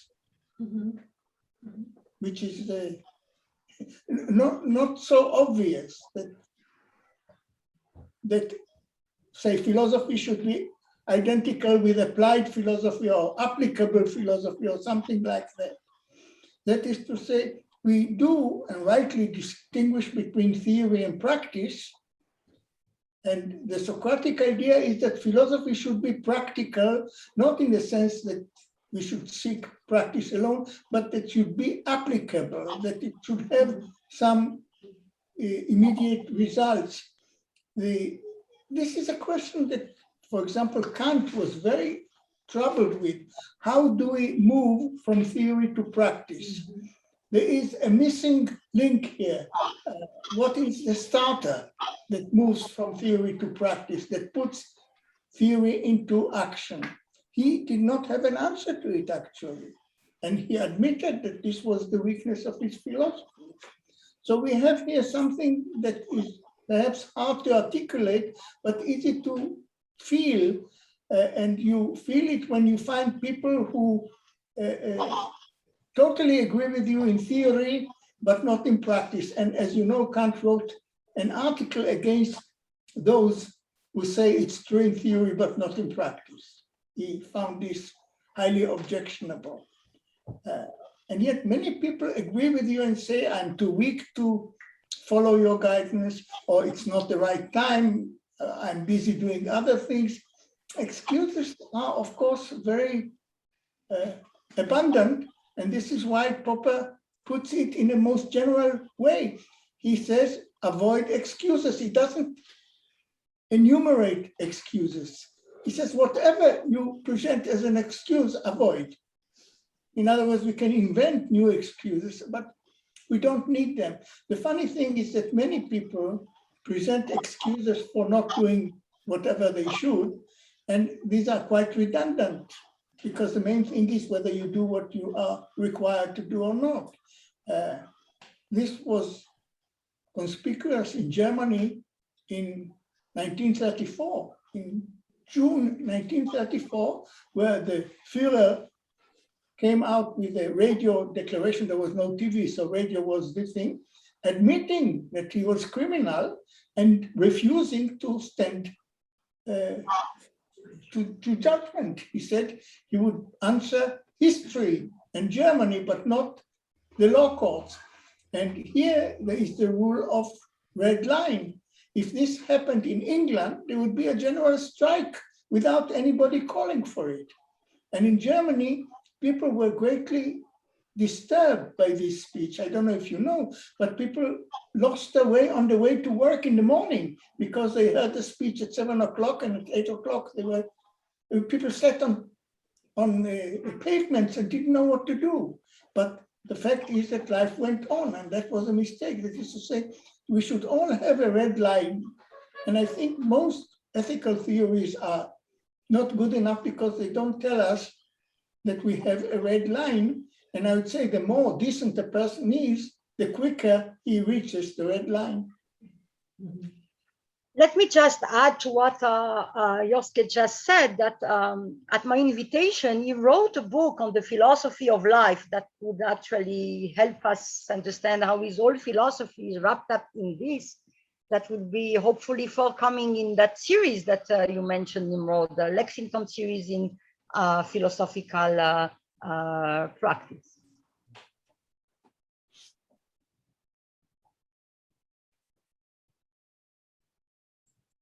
We have a moral obligation to be happy because happiness is the good, or we have a moral obligation to be happy because happy people are more open to criticism? Well, Nimrod, I never, I'm sorry, Joske, you wanted to answer? I never found one word, both. Both.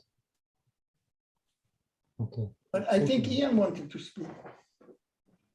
I just wanted to say that I didn't find the word happiness in Agassi writings. I found peace of mind.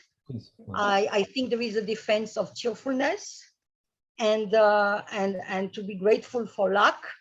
And yeah, so this may enlighten that.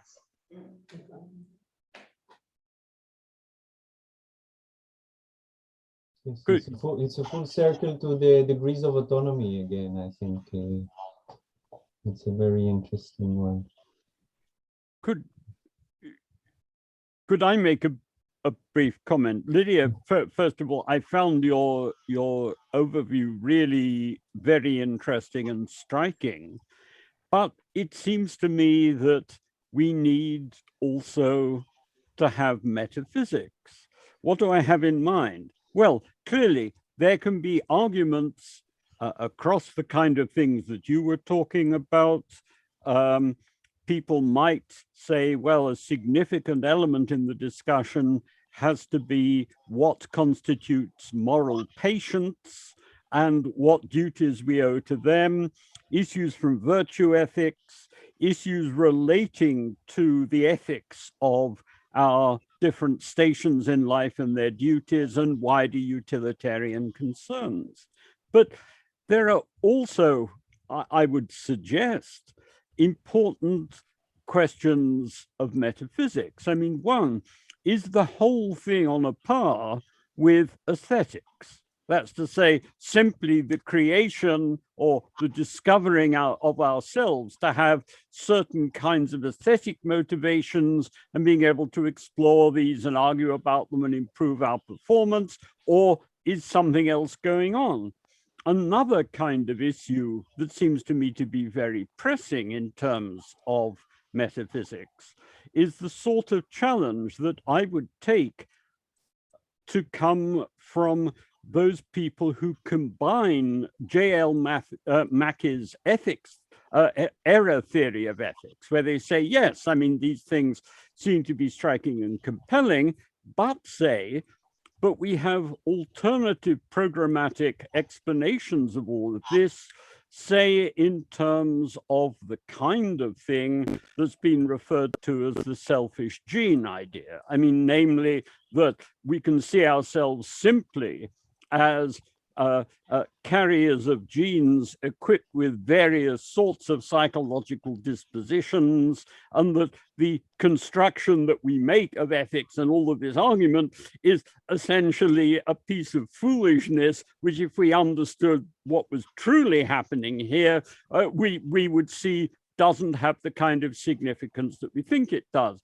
And all I'm saying is, well, it seems to me that in addition to telling the sort of story that you've given, which we can evaluate alongside other competing ones, there has also to be a dimension of tentative metaphysics in which we set out to try to answer questions like, is this stuff just of the same status or lack of status as aesthetics? And what about the kind of metaphysical challenge that might come from alternative fact-correcting explanations, such as the one at which I gestured? Okay, let me try to answer a few of those suggestions because I think I didn't mention some of the things that Agassi says, and then if Agassi would agree to complement my answer. Agassi deals with the metaphysics that are relevant to moral theory. I forgot to mention that. He has written a book about anthropological, about philosophical anthropology. He reached the conclusion that we don't know what human nature is. This is the first thing that we have to discuss in order to address moral questions. Not only don't we know what human nature is, we actually should not discuss morality outside of social context. He says, if I may quote here, I think, the desire to build a system of ethics of mere interpersonal basis is bound to get stuck, regardless of what rules of ethics we hold. We need a society to educate rules of conduct. But the discussion is stuck already. It is impossible to construe interpersonal interaction without a society. It is either utopian or heartless. It is utopian if we assume that there are no moral problems except the ones that concern the people involved and no one else. It is heartless, as Bertrand Russell said, if we do not care whether an entrepreneur lays off hundreds of workers and causes them great suffering. Yet we examine under a magnifying glass his most private, intimate affairs for the moral or immoral quality. So this is from a book that I recommend also to see where Agassi's views of morality and ethics stand within his general philosophy, which is the introduction to philosophy, the sibling root of humanity, which can be helpful.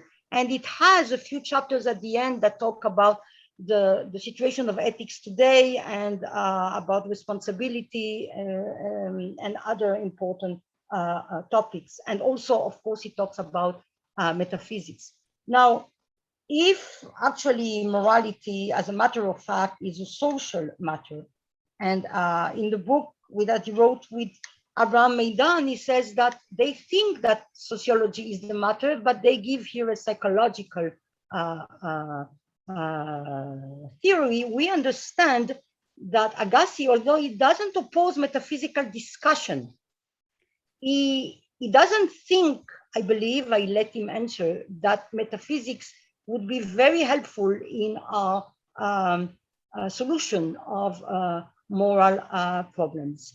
Aesthetics, as far as I understood from Ian Jarvie and Joseph Agassi book on aesthetics, cannot be reduced to ethics. I don't think that they should be conflated. But now I pass the mic to Joske because I think he can answer your concerns much better than I can.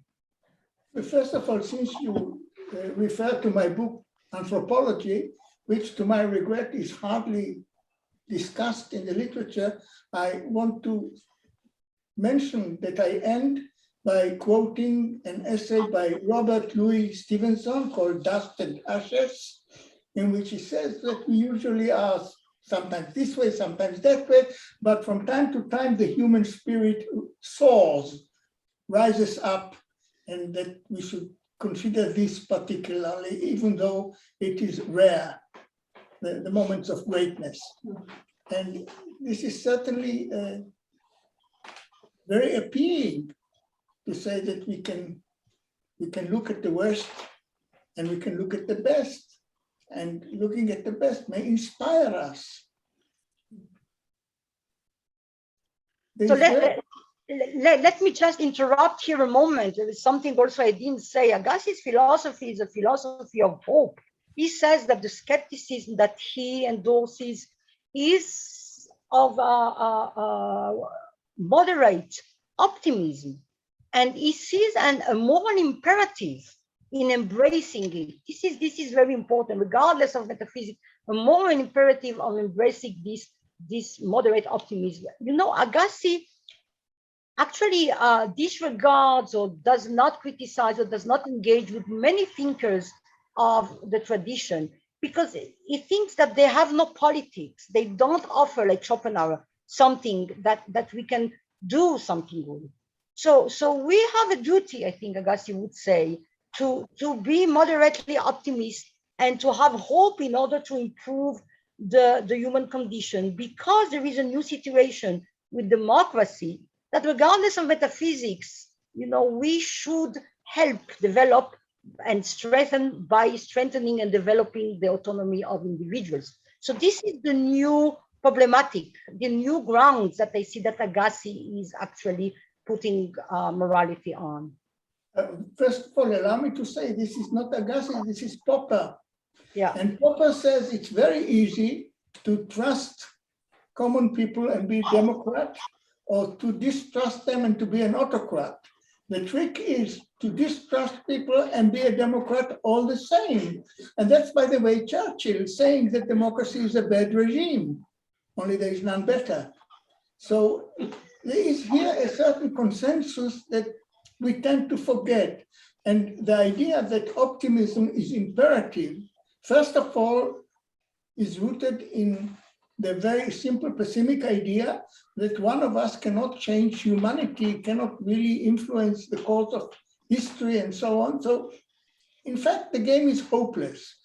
And it's very easy to be hopeless and to say, who am I to change Israeli politics where so many wise people devote all their lives into it. But on the other hand, one has to say it is my obligation to my society to try, no matter how inadequately. And really the greatest idea of Popper is that you should not be afraid of making mistakes. The standard traditional opinion is inductivism. And Bacon says, first and foremost, avoid to make mistakes. If you're not sure of what you say, don't say it. That's inductivism.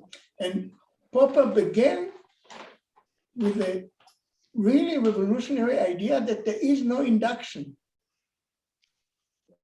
Whereas other philosophers were wondering what exactly is induction and how to justify it, Popper came with a sweeping generalization. There is no induction, that's all. That's all there is to it. So it's not surprising that so many generations people did not take Popper seriously at all. He was so radically different from the run-of-the-mill philosophers. And I think we should not forget it in expressing indebtedness to him. So again, I want to say it's not me, it's Popper.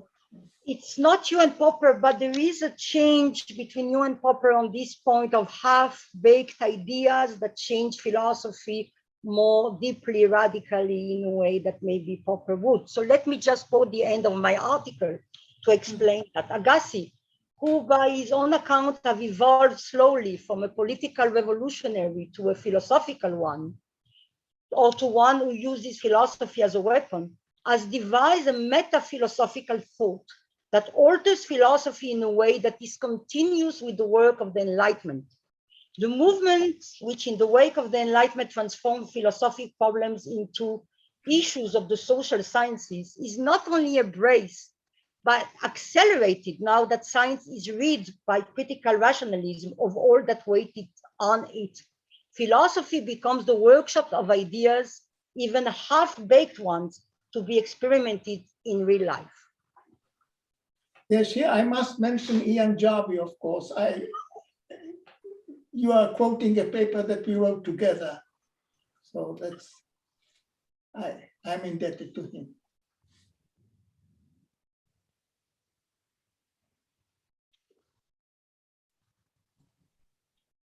Ian is silent, so I think Chen wanted to speak, and you have to open your mic to be heard. Ian is not here, I'm afraid. Oh, No, he is here. he is Sorry. here.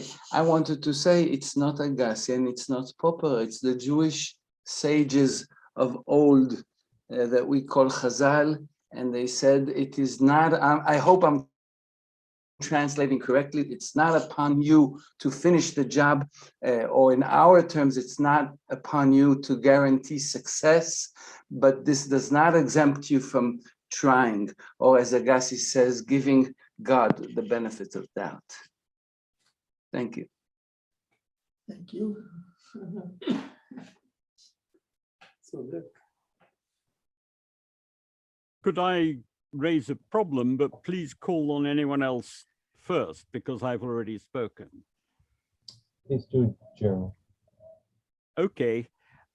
I'd like to raise a problem about the invocation of autonomy and democracy, because it seems to me that a key problem that we face today is actually that of populism and of people who essentially aren't willing to take seriously critical input from others and who don't actually recognize the significance of fallible expert knowledge.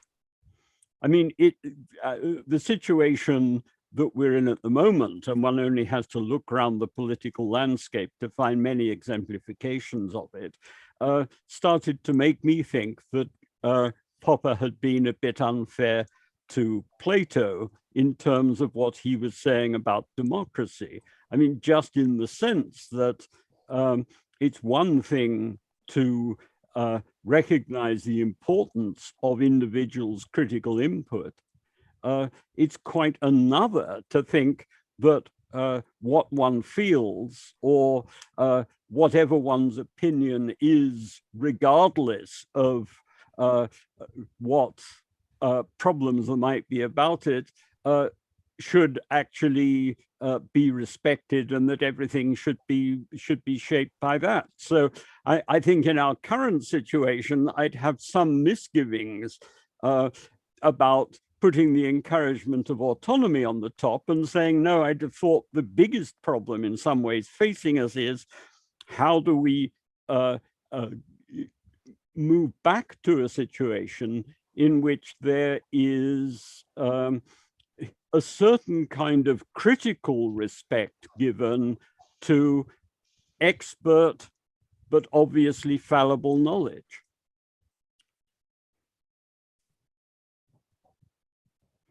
Silence. Well, I think it's quite the opposite. I think the secret of the success of ancient Greek democracy was participation of non-experts in committees at all levels. They did lottery for that. And the real defects of modern democracy has to do with indifference and not with the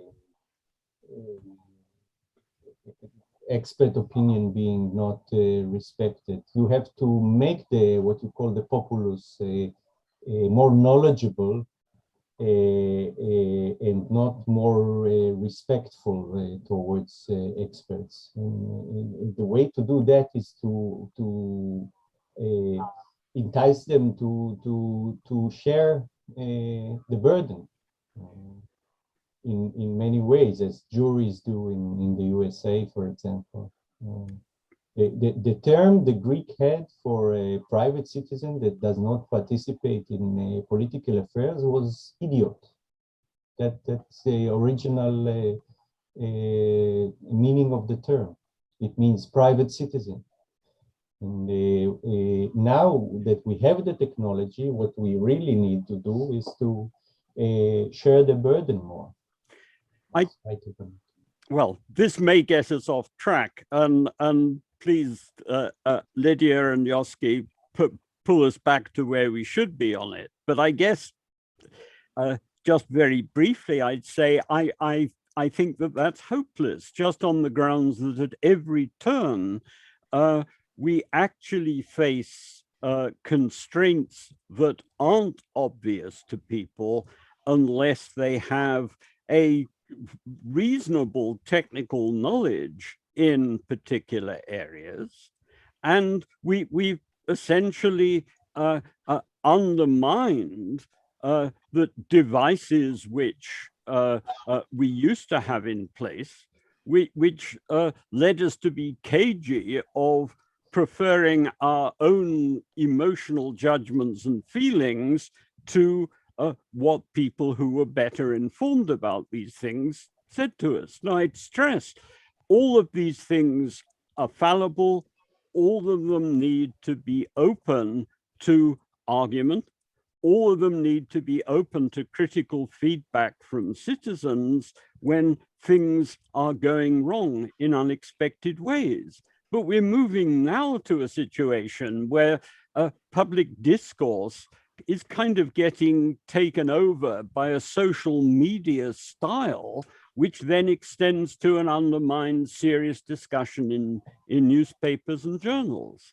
And in this setting, to say what we need is democracy and more people participating things that they don't know anything about and can't easily understand seems to me very worrying. It's clear that we need experts and that we need to be critical of them, at least not to be gullible to them, because some experts are like physicians. They have to undergo certain examinations before they can be recognized as physicians, and some of them are crooks, I don't know, quacks, or like astrologers, or whatever you have, or like Israeli rabbis. Rabbis used to be rational and helpful to the community, and today in Israel they are not. So that there can always be deterioration, which is what Popper repeatedly says in the Open Society, that we have to be vigilant and that there is no guarantee for utter failure. Against utter failure. Against utter failure. Thank you for the correction. But surely we also have to recognize that there is a distinction between our feeling unhappy or uneasy about something and that actually being the path to making an improvement to how society works. And it may simply be the case that depending on what institutional choice we make in terms of the working of the economy or a political system, that there are going to be some features which we then get willy-nilly, which are disadvantageous, which we can't do anything significant about unless we make a choice to some other systematic ways of doing things, which will then bring their typical problems along with them as well. And while you want criticism and while you want improvement, it seems to me to require that we also have to have a certain kind of recognition of and deference to expertise, rather than just thinking that whatever strikes us as unfair is for that reason wrong, in the sense of having to be changed. Yosef, would you like to have make some concluding words? First of all, I want to thank you all. I'm greatly moved by the interesting and high standard discussions. And I want not to take too much credit for your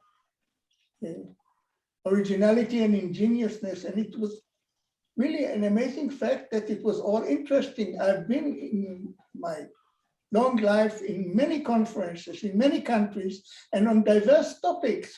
And I found that if a conference has one or two interesting lectures, it was a successful conference. And here it was 100%, and I'm really greatly impressed by all of you. So I'm grateful. I think it's time to close, and we should leave closing speeches for tomorrow. And I hope to meet you all tomorrow. There's still a few minutes left, and I don't know if anybody wants to make a comment. Otherwise, I would ask Nimrod to close. Just before he does, I would like very much to thank Nimrod for the effort that he has put into organizing this. I approached him about the idea and we've stayed in touch and so on, but really he has played a key initiative in all of this stuff, and he really should be thanked so much. And also for Yosef for participating in this, for putting us as speakers properly in our place, and really performing in a way that's an inspiration to all of us. Thank you all so much. Thank you all. Thank you all. I much appreciate it. So thank you all and see you tomorrow, same time. We'll be here. Thank you.